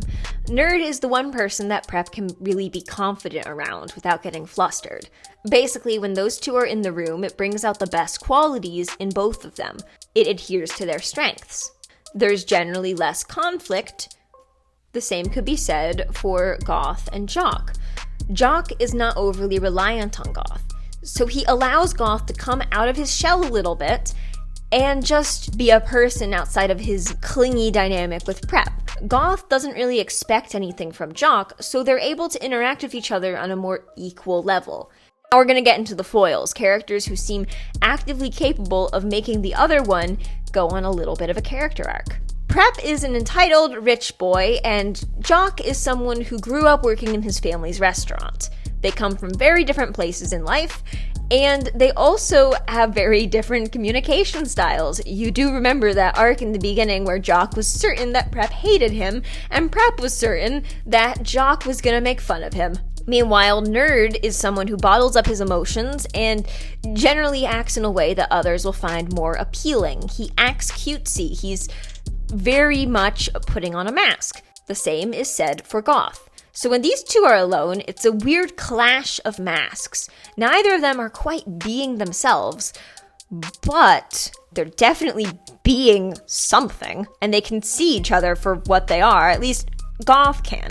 Nerd might not be aware of it. It might be subconscious for him. Back to the current plotline, Jock is currently trying to get a head pat out of Goth. He's noticed that Goth is always giving them to other people, but he doesn't seem to like receiving them. So he tries to sneak up on him and pat, which I think that's a bit of a bad idea. Like, do you want to startle him? I would not want to startle the guy who's got not one, not two, but 3 spiked collars all over his body. Like, I would not fuck with him. Now, there are a couple of reasons why Goth might be a little bit uncomfortable with human connection that he does not initiate. These reasons could be trust issues, issues opening up, issues with control, or some scary background reason. We don't know. And honestly, the fact that we don't know why he doesn't like this adds to the character. Whatever you're thinking is worse than anything Refrainbow could have put on the page. So anyway, they're having a little music date, and Goth's hair is getting in his eyes. And so Jock wants to try, like, he reaches over to tuck it behind his ear, but then realizes, oh, wait, Goth doesn't like being touched. Wait, which is good. That's a good thing to realize. However, in that moment where he's hesitating, Goth moves in, like that one scene on How to Train Your Dragon, and leans into his hand. He's just like a cat. How could you let him pet you like that? Huh? What do you mean? You never let me pet you! Oh, you can just ask, dude. Oh, is that so? Then can I pet you? Go ahead. Now, the setup for the joke is mostly done by Jock, and then it gets immediately interrupted by the other two. Jock is sidelined slightly for this joke to work. You can see him right there. He's basically back in the cuck seat. I would believe it was an accident, except for the fact that they put LOL next to it. It's this Great Value Crunch Raisin Bran. You see that? The characters are all getting their classes set up. Wait, you guys sign up for classes? Of course, do you not? I don't know, I just show up to class. How do you know how many credits you have? What's a credit? Now, you might be thinking, how the hell has he managed to make it this far? It's probably like a Canvas thing. Like, just because he doesn't select his classes doesn't mean he doesn't automatically put into them. He probably just receives his schedule and then just takes it as it is, which I would not recommend doing, because if you choose your own schedule, you can avoid morning classes, and I fucking hate morning classes. All this is to summarize, Goth doesn't really understand college. He plays video games all day, he's a chronic stoner, and he is rarely emotionally genuine. I'm just continuing to paint this broader picture of this guy. Nerd is 19, Goth and Prep are 21, and Jock is 20. So you might be wondering, why do they treat him like he's younger than that? Did you sleep well last night? Did you have breakfast? Did you bring your textbooks? Yep, and yep. Okay, let's take a look at your schedule. All right, here it is. Nerd is way more competent than he looks, but he masks the majority of his emotions behind his cute guy persona. His flaw is that he has no friends outside his polycule, therefore will do anything to keep the polycule.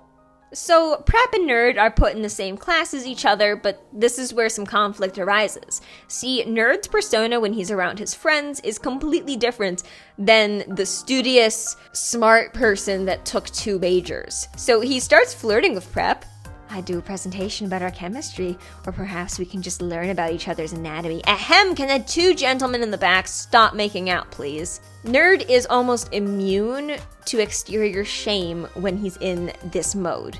That's how strong his masking is. And watching Jock play football, watching him practice with his team, Prep auditions to it for fun and realizes that he actually is really good at throwing. But even when the coach begs him to, he does not want to play.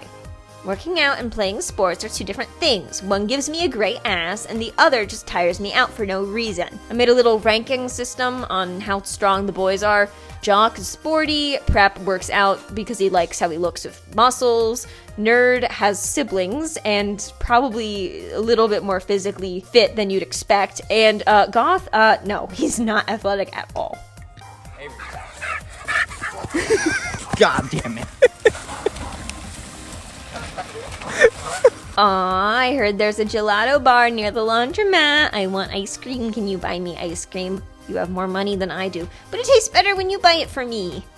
Prep's love language is giving gifts. His favorite way of receiving love is through receiving things as gifts. Yum! Okay, you owe me lots of cuddles and kisses after this.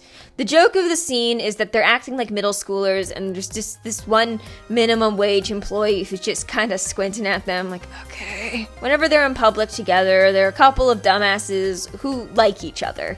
The crush is still there. Honestly, I really like these scenes that reestablish why Prep and Goth work so well together. And while the little happy, bubbly puppy love might have faded, they still are committed to each other. Also, Goth's shtick of bottling up his emotions and just being the cool, aloof Prince of Darkness, it does not work on Prep at all.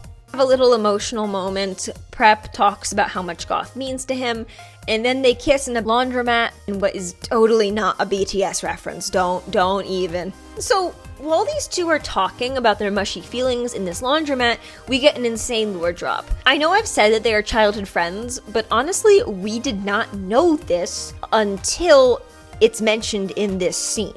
So I just want you to go through all the comics we've talked about so far and just imagine all of that without knowing that these two were friends in their childhood. You know, I'm happy that I get to date you, but regardless of if we date, I care about you a lot.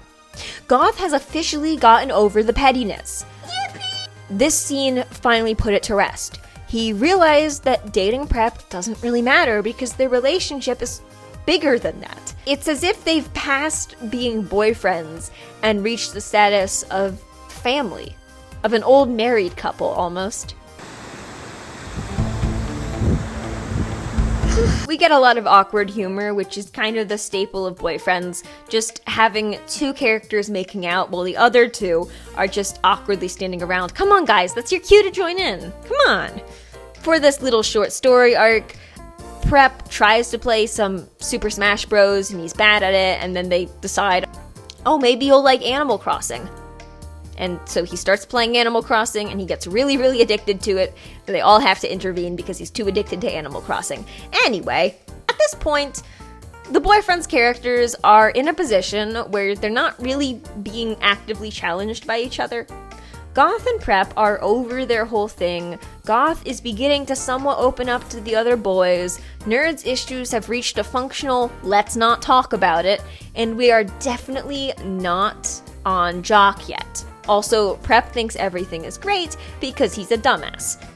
If anyone is going to go anywhere, we need more characters. So this is when we're first introduced to Goth's friend Luna. They are in the occult club together, and they basically just get drunk and watch horror movies.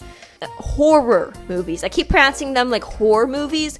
Horror movies. I hate being American. Speak of the devil, Nerd thinks it's something sexual and he wants to join in, and then he comes in and he's like, okay, are you gonna tie me up and sacrifice me now? And they're like, what the fuck are you talking about? Cue to laughter. So they find a cat in the occult club's club room. Luna's been taking care of it. They all decide it looks like Goth, which is very funny because, yeah, it does. They send this picture of Goth with cat ears into the group chat, and we see what Nerd has named their group chat. 4 sussy bakas. I don't mean any offense or judgment on these guys, because I have named my group chat much stupider things, but I'm gonna just make a list of potential other names it could have been aside from that. 4 guys, like 5 guys. The boy band, my boyfriends. Vincent, Felix, Adrian, and Kevin. Their legal names. Vin, Fedri, Vin. All names combined. No homo. Gay. The gang. 4 weed-smoking boyfriends. Woo, woo, woo, woo, woo, woo. Nightmare blood rotation. Anyway, they're at the grocery store. Prep mentions that Goth only drinks a certain brand of milk that he can't find anywhere else, and I'm just gonna assume that he's lactose intolerant and mostly drinks lactaid milk, which doesn't contain lactose, but sometimes just decides fuck it and drinks regular milk anyway. So that's my headcanon, and it would also explain why when they went to get gelato that one time, he didn't get any. I don't cook, but Goth cooks for us most of the time. I'm sure he can make use of all these ingredients. He doesn't. So we get a little flirty scene where Nerd and Jock are baking together, and the only thing that's really of note about it is how there's this frame that's showing Nerd struggling to get on top of the counter. And it's cute to see him on the counter, but I really appreciate the added panel of him getting up there, because it's really, really awkward to try and get up onto a counter. Like, it's funny. It has like a funny little touch of realism. Like, oh...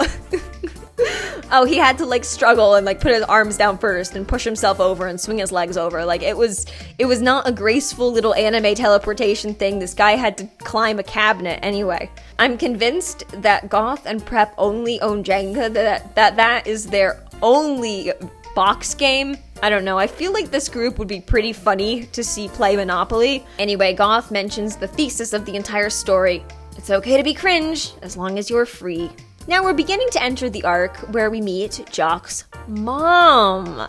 It's a semi-serious arc, or at least not at this moment, but it's gonna build up to one pretty solid, pretty heavy, recurring problem. That being Jock's family life. Yes, Mom. Fine. I'll ask them if they want to come too. We own a restaurant, and our place isn't that big. I hope you guys don't mind. Please, if anything, we're very excited. So we meet Jock's sister, Alex, and the mom is completely chill with polyamory. It's slightly unrealistic because the biggest hurdle of polyamorous people that I've noticed is just trying to explain it to their Gen X parents. But I think it's better that it's not treated as a big deal in the comic. That would be unnecessary drama and not the fun kind that I actually enjoy watching. Ah, are you doing the dishes? I'll help out. Thank you, the kitchen is this way. Jock has a level of insecurity around his sister. And who wouldn't? She's a sporty butch who's better than him at mostly everything. This group is the Girlfriends, a polyamorous quartet between several girls who are also in the archetypes of the boys from Boyfriends. You might just think they're the boyfriends, but gender bent, but if you say that, then you just don't care about Boyfriends lore. Okay, sweetie? So there's Alex, who's Jock's sister and the Jock girlfriend. There's Stephanie, who is one of Prep's friends. There's Luna, who is in the occult club with Goth and is the Goth girlfriend. And then there's Layla, who seems to know Nerd, but we don't entirely know their relationship. I'm under the assumption that they are friendly acquaintances. Alex is Jock's sister. She's way less polite, and she's much more in her field. All of her chapters are way more centered on the fact that she does sports, she's good at sports, and she cares about sports. Whereas Jock seems more invested in his romantic relationships and video games and just cooking, a whole bunch of other things. She is all about sports. Stephanie is a popular Twitch streamer. It should be noted that Goth is also a streamer, but he's not popular. She is similar to Prep, but not as bad with communication issues, and her biggest character flaw is she's abrasive. Prep might be a little bit of a bitch, but she's a massive bitch. She also cameoed earlier on and is a part of the student union with him. We already met Luna. She's the head of the occult club. She's very friendly and very warm. She's a little bit like Goth if he was maybe more in touch with his emotions. And what we know about Layla is that she is sweet, she is confident, and she writes a ton of fan fiction. I love her for that. Anyway, Prep is a little confused because Jock and Stephanie seem to know each other already, and Jock admits that he may have flirted with her before he joined the Polycule. In some alternate universe, Jock ended up in a polyamorous relationship between Stephanie and Nerd, and Goth and Prep did not communicate about their issues whatsoever and remained rotting in situationship hell. Not only is Jock the bisexual icon, but he seems to have a type. Guys, these people get emotional when they're drunk. Okay, I promise. Ah, never mind. Oh, that's not the right emotion. Alright, just follow my lead. Can you save the flirting until after we finish decorating the room? So there's a Halloween party episode. It's another case of the joke that they're way too all over each other for a public venue. Go, gay boy, go! A Prep's alcoholism is making a resurgence, but it's mostly played off as a joke. 2 shots of vodka. So Halloween passes, and we find out that Nerd is commissioning Layla to make some fan fiction of the boys. So I'm thinking about having a monster alternate universe. He could be like something like a giant tentacle monster. Well, this is kind of weird considering the subject I'm writing about is here. You're okay with this? So there's no direct involvement on Goth's part. It's just a little bit like role-playing, I'd say. He keeps his power dynamic because he acts like he doesn't quite care. He does care, and he's kind of getting a kick out of it. He definitely like makes fan art for the fan fiction later on, but in the moment, he acts aloof to it. Are you aware that he's commissioning a smut fic between you and him? I gave him permission. Ah! The next storyline for the next 3 chapters is experimental artistic. It's basically a gay fairy tale AU that's apparently the fan fiction that Layla wrote. Therefore, the comic ceases to be about boyfriends and becomes something else. Boyfriends, but in the sea. And no further thoughts, I just want y'all to admire how exceptionally pretty the art can be in this section. Refrainbow is really, really talented. I need to appreciate this art on its own terms.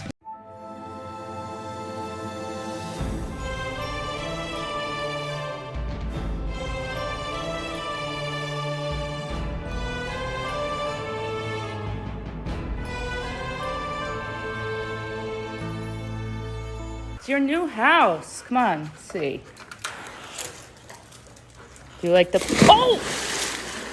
Yo guys, we're having a basketball match. Do you want to watch? I didn't agree to this. Still short on your jumps, I see. You're not gonna win tip-offs with jumps like that.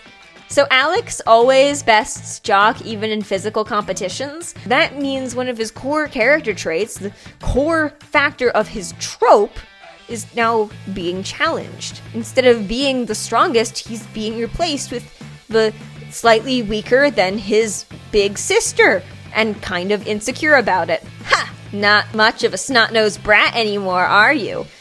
Even when he bests her, she still degrades him. Yay, I won! We knew you can do it. Sorry guys, I have sullied your armor. She is a basketball champ, so it's understandable. Don't worry about it. Chin up, dude. What have these scenes shown us? The boyfriends are kind of total losers. I mean, we knew that already, but this only further emphasizes it. The girlfriend polycule was introduced specifically to say this is these guys if they actually got their act together. Now here is where we get to have some fun. I'm gonna have a thorough yet accurate roast of the boyfriend's characters. Nerd! He's friendly but relentlessly awkward unless he's trying to appeal to someone. Has managed to keep the majority of his emotional grief from his boyfriends and severely under wraps. He's overworked and a double major, even though he's a freshman. And he's thirsty, but it's in a very unsocial way, and it may be faux, we don't really know at this point. It's just so hard to tell what's an act and what isn't, especially with his eyes always being hidden. Meanwhile, Goth, he's an unpopular streamer, not interested in school at all, and he's a member of a club, not the leader. He has gone 78 episodes without actually drawing anything, even though he's an art student. He's still a serial stoner and has only recently begun branching out from his situationship. He may have had that moment with Jock on the beach, but there was no follow-up, at least not yet. If anything, the crush is probably a tingling small feeling. He's still incapable of allowing other people to make him happy. He always has to be the domineering one. Prep is a straight-up binge drinker. He throws money at the problem. He's not good with feelings, he's a needy man baby, and he throws his wealth around without thinking much on the implications of it or how it might affect his relationships. He's a slight control freak, which is a problem if a portion of your behavior is getting drunk and needing to be taken care of. Who's gonna take you seriously? Jock is overshadowed constantly by his sister. His own insecurities are not discussed enough. Technically, he's a football player, but Prep is actually better at football than he is. Still the same kind guy, but just a little bit less put together the more of him we get to see. The girlfriends are a collective foil to the flaws of the boyfriends. The flaws being the general state of helplessness and distance that they all have between each other, no matter what they do. The boyfriends often feel more close and intimate the more hard emotional problems they go through. That's why these past few episodes have been dragging a little bit. There's no high-stakes emotional peril, aside from a minor thing of Jock being uncomfortable. Squint and you'll miss it. This particular section has a much more ambitious task. It's trying to portray how the boyfriends look to the world around them, how functional they're considered in general, and how their flaws bounce off one another in cute, low-stakes scenarios. It's also a build-up for much later emotional gut punches. This is the calm before the storm. You taking out the trash? Yeah. Not without a fucking jacket, you want? You got work tomorrow, you're not... So we get another quiet moment, similar to the one of Nerd standing by himself in the library. It's just Jock walking to class with a glum expression. What's he thinking about? How does he feel about himself? Is he happy about his life? What does he wish was changed? Luna appears behind him. She pulls him into the occult club meeting and they have a little tea sesh. She figures out the root of the problem. I mean, she's cool and all, but I just wish she would treat me like a grown man, you know? That's fair.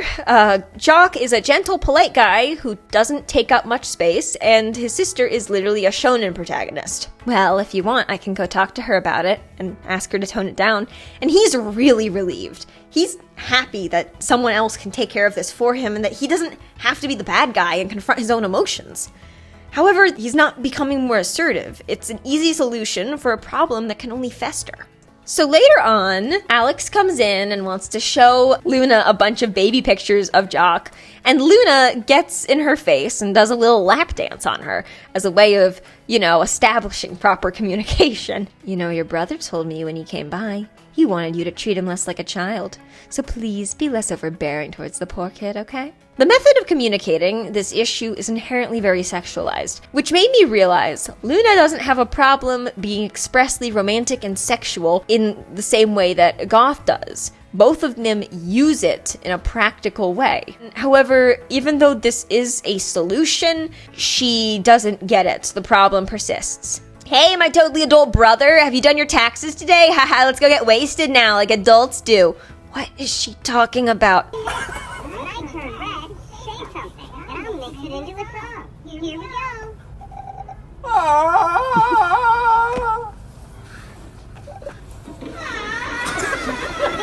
I love all the focus on this responsible, proud, nurturing, and deeply insecure character. I will say, while Nerd's arcs are definitely my favorite, Jock and Goth are tied together. I don't care much for Prep. Ugh, my head. Oh gosh, are you alright? You look so flushed. Fuck studying! You need some rest, mister! Stay right there. I'll go make you something. I was just trying to boil water. Literally, how?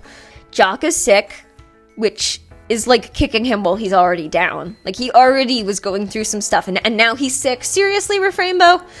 The main concern is that even if he is not feeling good, I don't really trust the other boyfriends to know how to take care of him. Just rest up, okay? I promise I won't get anywhere near the kitchen. Guys, please come over, it's an emergency! They all ended up getting sick. These guys are so frankly useless on their own, the polycule prevents them from becoming self-reliant. It's functional, but just barely. Also, I think it should be noted that even though Jock is sick and even though the others were supposed to take care of him, their own stupidity got them all sick. So Jock is not in a position where his own needs can be the sole focus of a situation. It's always got to be slightly about someone else. Door, if you're haunted, say... So, what are you getting your boyfriends for Christmas? You're always like spending an insane amount of money all willy-nilly. The sentiment is nice and all, but have you ever thought about how extremely expensive gifts can burden your partners? Stephanie talks about how Prep needs to work on giving gifts instead of just giving people weirdly expensive responsibilities. Hey, cut. I have a knife and I'm not afraid to use it. Don't run around of knives. What's with all the ruckus? Please help! Once again, when Jock was sick, the others were not successful at helping him. And once again, he's the pack mob. He has to take care of them. Yikes, why is your skin so cold? We enter into the Christmas episode. Prep gets Goth arm warmers because he's an icicle with bad blood circulation. Prep also gets Nerd those little paw feet socks, which I really want. Those are so cute. And Jock gets a Virgin Killer sweater, which is more something about how Prep and Nerd want to ogle at him while he's in it. Now, for the season finale, they have to organize the student union's New Year's Eve party. I have 0 luck scoring guys in the freshman year party. What? Didn't we bang that night? Your dumbass didn't think of actually asking me out afterwards, so it didn't count. I'm glad. Looks like everyone is enjoying the party. It's getting kind of stuffy, though. I need some air. Hey. You doing all right? Yeah, I am. Are you here for a smoke? Not really. I just want to check up on you. Wow, how romantic. Hey, you! Got room for 2 more? Ah, there you are. You suddenly disappeared. I was worried. Don't worry, I'm good. Shouldn't you guys be partying? It's okay. We just want to make sure you're all right. Yeah, plus it's no fun without you around. Thank you, guys. Ah, look! The fireworks show is starting. 8, 7, 6, 5, 4, 3, 2, 1.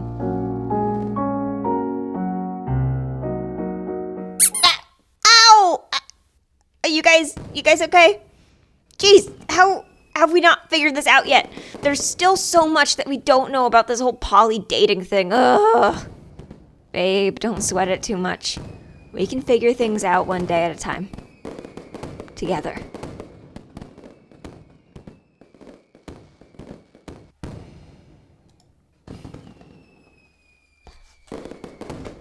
And now, this is where I'm going to, unfortunately, stop summarizing. It was a difficult decision, because I absolutely would have enjoyed going beat by beat and discussing every intricacy and every minor plot point in the boyfriend saga. I love doing analysis on these boys. They're very interesting people. However, if you are at all interested in the comic after hearing me yap about it for almost 2 hours, then I think you should go and get to read it yourself. It's free on webtoon, and you can also buy the 3rd published volume, which marks the start of Season 2. The plot of Season 2 is by all means an improvement onto Season 1. All of the emotional arcs that were set up in Season 1 are continued through Season 2. Nerd struggles with his identity, Goth is forced to reconnect with his suppressed feelings, Prep grapples with imposter syndrome, Jock has enough. We also learn about Nerd's trauma, about the effects of loneliness, and how he's built his walls up so high. Prep also tries to learn to cook. And we don't learn anything about Goth's backstory, but there's the implication it's something so horrible the story doesn't even want to acknowledge it. Bad things remain in the past. We bear the scars and grin towards the future. Also, Jock gets a job at a coffee shop. The characters also move in together. That's the most interesting development of the 2nd season. It causes their dynamics to become more conflicted as they're less capable of putting up boundaries. Also, the art is leaps and bounds more dynamic. I wish I could go over all of it. I really do. But I have too much respect for Refrainbow to do that. So I really truly hope you'll check it out on your own time. That being said, the 2nd season was never meant to be the last season of Boyfriends. At this point in time, I don't think we're going to be getting a 3rd. honestly, for the sake of the creator, unless there's a massive societal change in the way we view boyfriends, like a Twilight Renaissance style shift. Unless there's something of that caliber, I don't think we as a society deserve a third season of Boyfriends. It's time to address the gay elephant in the room.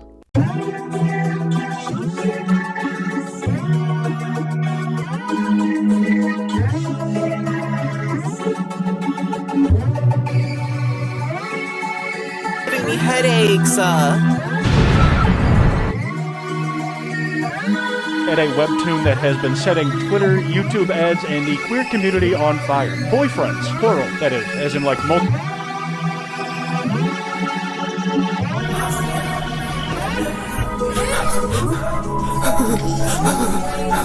Help me! Help me! Oh! Oh! Being held by a man! Hi, I'm very sorry for the late reply. Thank you so much for reaching out to me. I really appreciate it. I'm really honored about this project, but I'm trying to distance myself from the discourse as much as possible. It's been a huge burden on my mental health, and I'd rather not reopen old wounds. So as thankful as I am, I couldn't do an interview about it. Again, thank you so much for even considering making the project, and I'm sorry I couldn't help at all. About my shirt. I bought it online, but there was a miscommunication with how it was labeled. I ordered an extra large because I thought it was a child size, and I thought, well, I'm about the size of a large child, and it's actually an adult size, and now the shirt is way too big on me, and there's one less large shirt in the world for someone who would actually need it. So I'm sorry. I also now have to style my clothes so the shirt looks okay, but that's fine. Let me show you. It's all of them. You got all of them here. The texture is kind of horrible for my autistic little hands, but it's a sacrifice I'm willing to make. Oh, fuck. I'm sorry, Queen. I'm sorry. I'm sorry.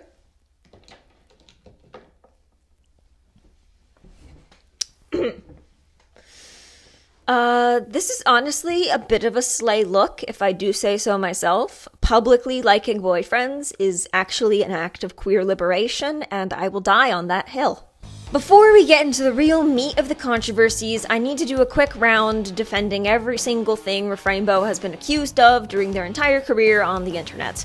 I'm sorry if I sound cross or like I'm yelling at you specifically for believing this kind of thing. The truth is, a lot of the information has been blown wildly out of proportion. Rumors have a tendency of making things worse, that's kind of the whole point, and Refrainbow is not a perfect person. I've fucked up too. I've been guilty of believing these kinds of things too. We'll get to that later, but this is not the kettle calling the pot black, okay? I just need to get this stuff out there so we can move on with the other stuff so people aren't just thinking I'm defending boyfriends apart from its creator. I'm defending boyfriends and its creator. You cannot separate them. So I'm just saying, here's a coat rack. Leave your preconceived bias against Refrainbow here and watch me tear down this straw man who had the beliefs that you a few minutes ago had, but it's decidedly not you. Okay, I'm not mad at you. The hypothetical person I'm mad at is not you. I'm gonna be yelling at someone, but that's just because it's kind of fun to yell, and I have a lot of suppressed anger. So, what has Refrainbow done? Number 1, drawing BTS porn when one of the BTS members was a minor. This is bad, sure, but Refrainbow was also under the age of 18 when this happened. Also, most of my friends have read BTS smut or drawn BTS porn while they were also underage. I remember distinctly I was in the library of my high school and this one kid was trading photo cards and we got to talking and somehow they mentioned how they were writing a sex trafficking mafia story involving the members of the boy band. I just can't put this behavior on a moral scale because if I did, every single K-pop person I've ever met throughout my middle school and high school experience would be going to hell. You people are just normally kind of weird about these guys. And that's to be expected. The whole K-pop industry is built off the backs of fictional characters. These actors have overly manicured public personas and inhumanly beautiful faces. One of the best things about Western celebrities is they just straight up act unhinged in public sometimes. I'm so confused why I'm not married. Like, what's wrong with me? Why won't anyone even date me? Is it because my ass isn't big, fat, juicy? Is it because it's not big, fat, juicy, plump? I'm so confused. You get a moment to think, that's a person. He's just like me, for real. However, that's not a thing in South Korea. Also, even when there's the illusion that it is, that they're normal people who do normal people things and are hashtag relatable, you need to take that with a huge pinch of salt. It's an industry. It's their job to be like that. They are actors. Also, Refrainbow literally apologized. Number 2, using the N-word in a tweet in 2013. I am extremely white, so I don't really have the right to talk about this, but I will say that he apologized for it on Twitter and deleted the tweet and was like, I'll never say it again, oh my god, I'm so sorry, and a bunch of his black fans came out of the woodwork to say that it was fine. And also to criticize white fans or non-black fans for getting offended on their behalf. So if people are still mad at him for that, then I think that's honestly going over the heads of the people who were actually affected. Number 3, drawing Venti in a sexual way. Venti is an adult. Never mind, he's a 1,000-year-old Shota situation, but you know, if it confused me, at least Refrainbow took the art down. Number 4. Refrainbow made a thread talking about how a hate group in Indonesia was considering banning Pokemon Go because they thought it might make people convert into Judaism. And he meant this rant as satire, making fun of their thought process.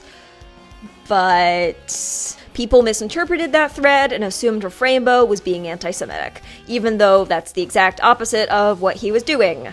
Refrainbow apologized and said that anti-Semitism is wrong. This one pisses me off on a personal level because...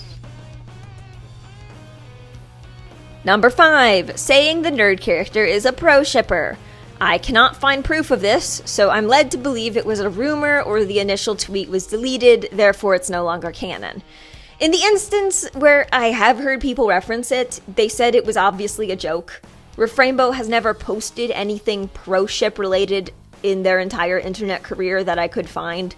This person has no record of shipping incest, pedophilia, other weird stuff. They mostly just stay in their lane, and I mean, while they haven't gone out of their way to say that posting that kind of stuff is evil, if that counts them as a pro-shipper, then fuck. I guess that makes a lot more people pro-shippers than we originally thought. A lot of people just don't talk about that because that's a miserable thing to talk about. Number 6, Refrainbow has been criticized for only having a white cast. I'm going to post a picture of Refrainbow. This is not a white person. Good job accusing an Asian man of white supremacy, oh my god. The boyfriends themselves are not even white. They're all Asian. Goth is Chinese, Prep is Singaporean, Nerd is Japanese, and Jock is Vietnamese. The author doesn't draw people with varied skin tone, and when has anime ever done that? I'm sorry, but when has that ever been a thing Asian creators were expected to do?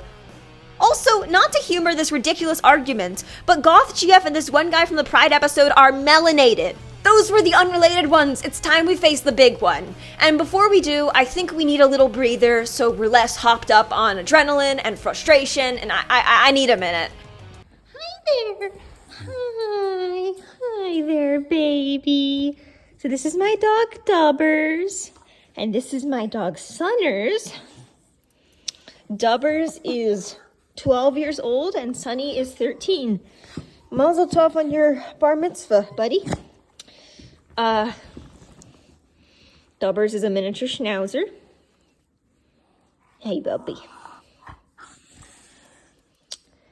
And,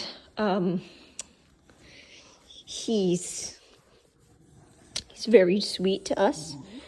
And Sunners has a skin condition, so he's actually shaved underneath the shirt because he's covered in sores. But my dad has to, like, give him ointment and stuff. And both of these guys are deaf. Neither of them can hear. You okay? You okay, buddy? You okay? You okay, sweetheart?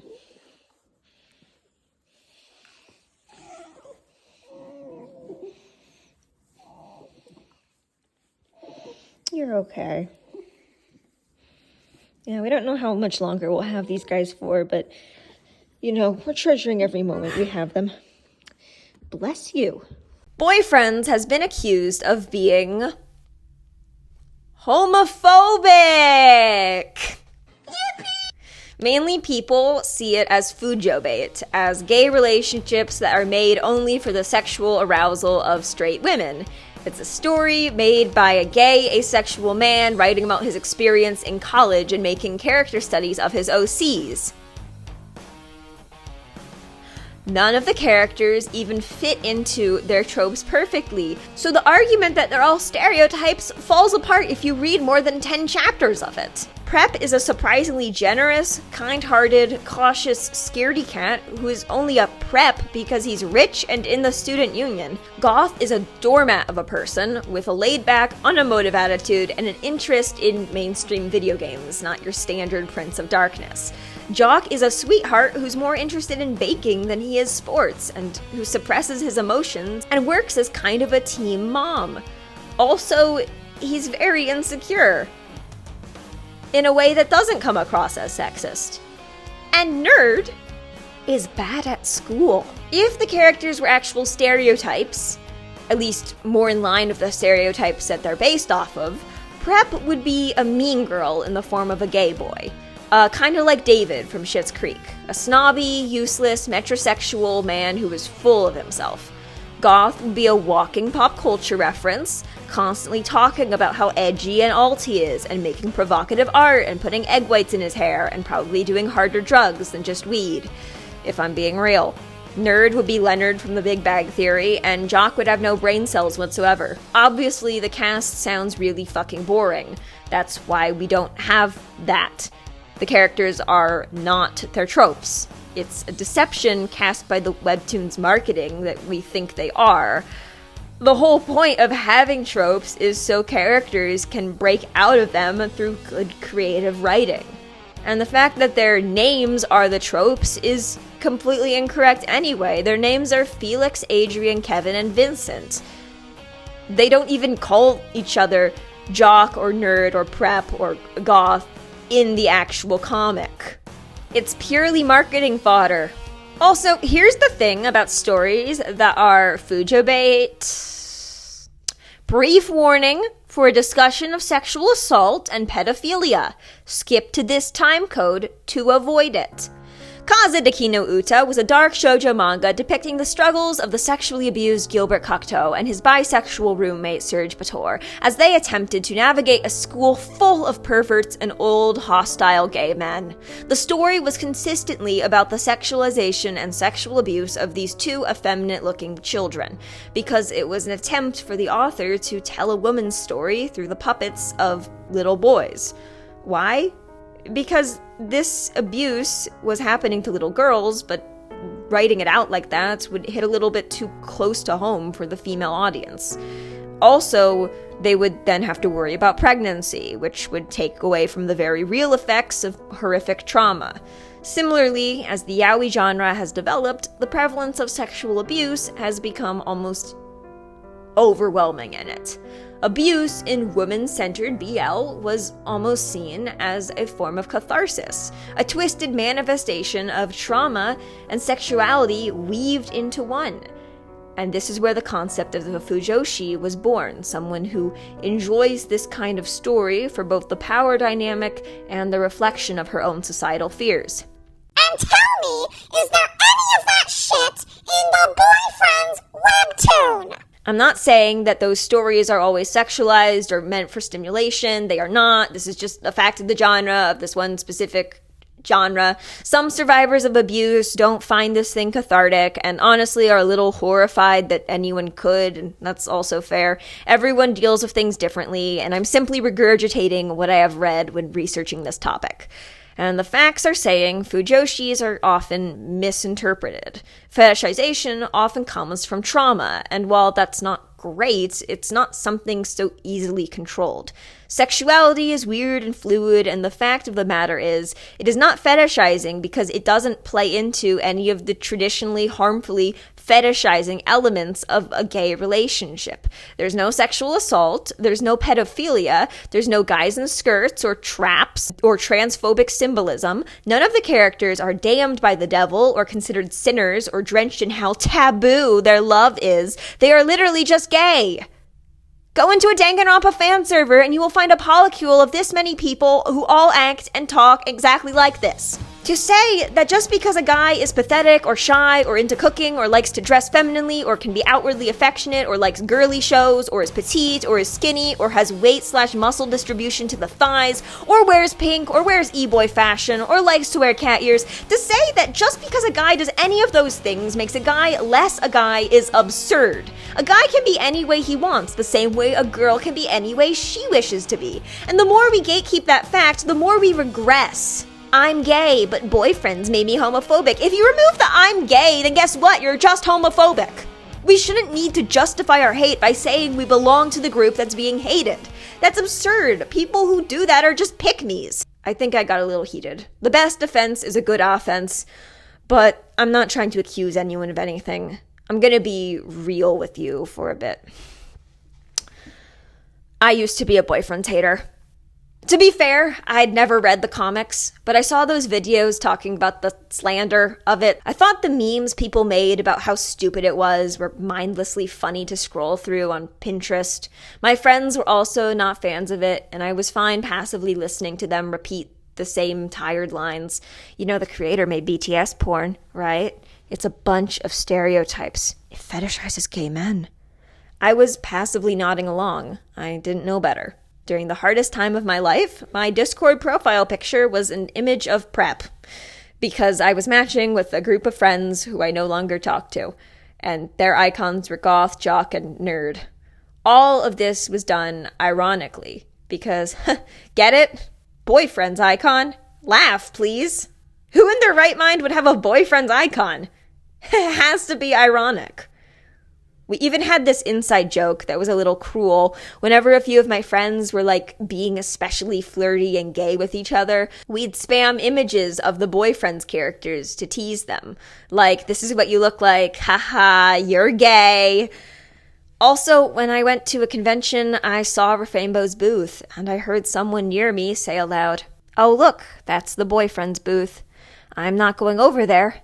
That's cringe." And I've been sitting on this guilt for ages. The more I worked on this project, the more I realized that while Rainbow definitely had made some mistakes, and of course, had hurt some people, he always took accountability for it. Isn't that what people want when someone screws up?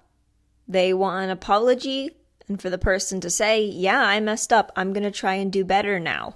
So to keep just clowning on him after he's already apologized, after he's already taken steps to improve, after he's already acknowledged the justified criticisms and altered his behavior to match them, that feels like people are just hating for the sake of hating.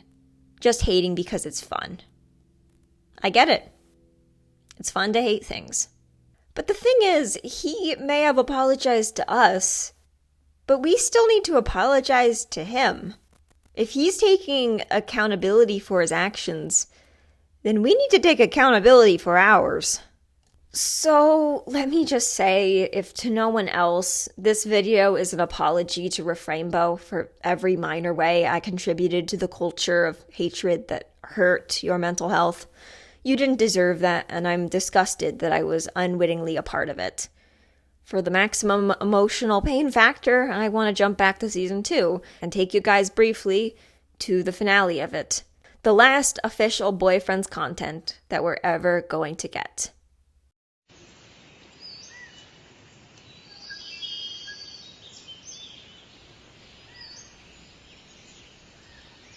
Good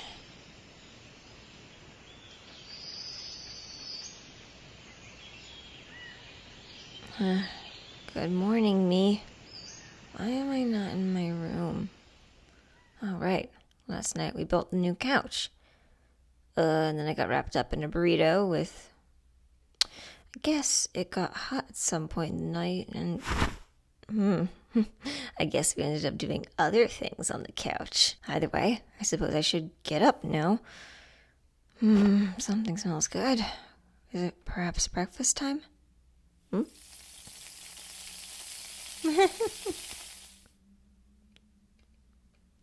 can you make crepes too? I'm craving some.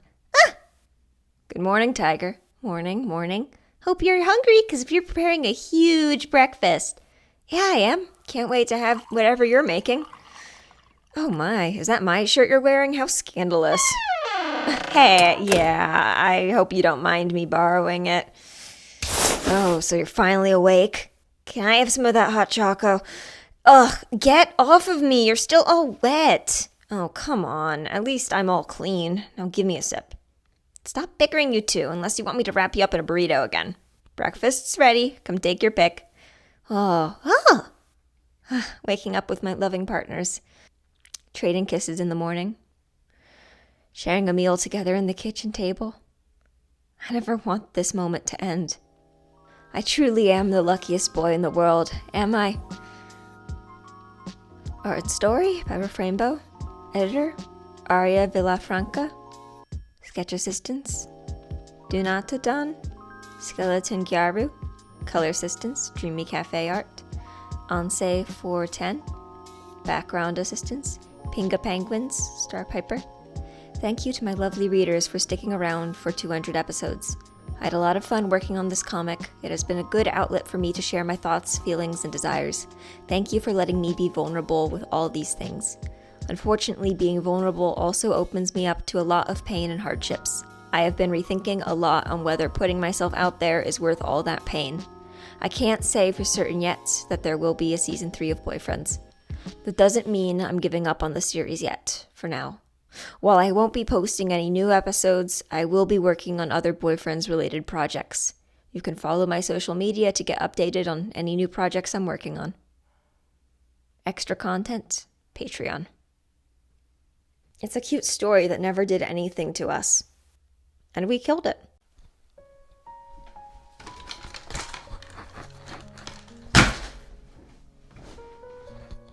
Have you ever heard of the bystander effect? A man did a study once to see if he laid on the side of the road in New York City and pretended to be dead, if anyone would come check on him or even call the authorities.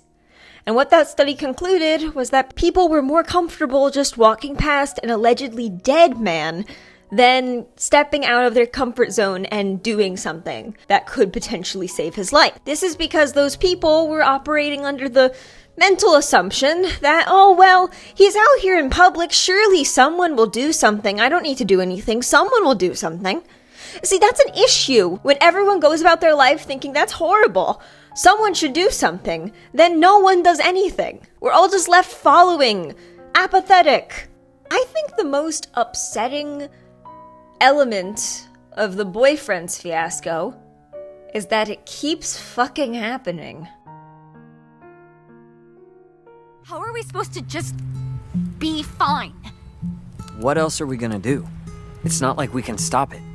I know, but that doesn't mean we can pretend everything is okay. No one's pretending, Naomi. Yeah, there are some things that just can't be changed. Better to accept reality for what it is. No point in getting upset about it. Maybe for you guys, but some of us had plans for the future. Excuse me? Guys! It's easy for you guys to give up on everything, but I had so much planned. I have so many things I've worked on that I'll never get to see. What? You think you're the only one? Sage isn't gonna get to be a chef. Fang isn't getting Caldera Fest. Yeah, but what about you? Were you planning on letting the cards choose a career for you?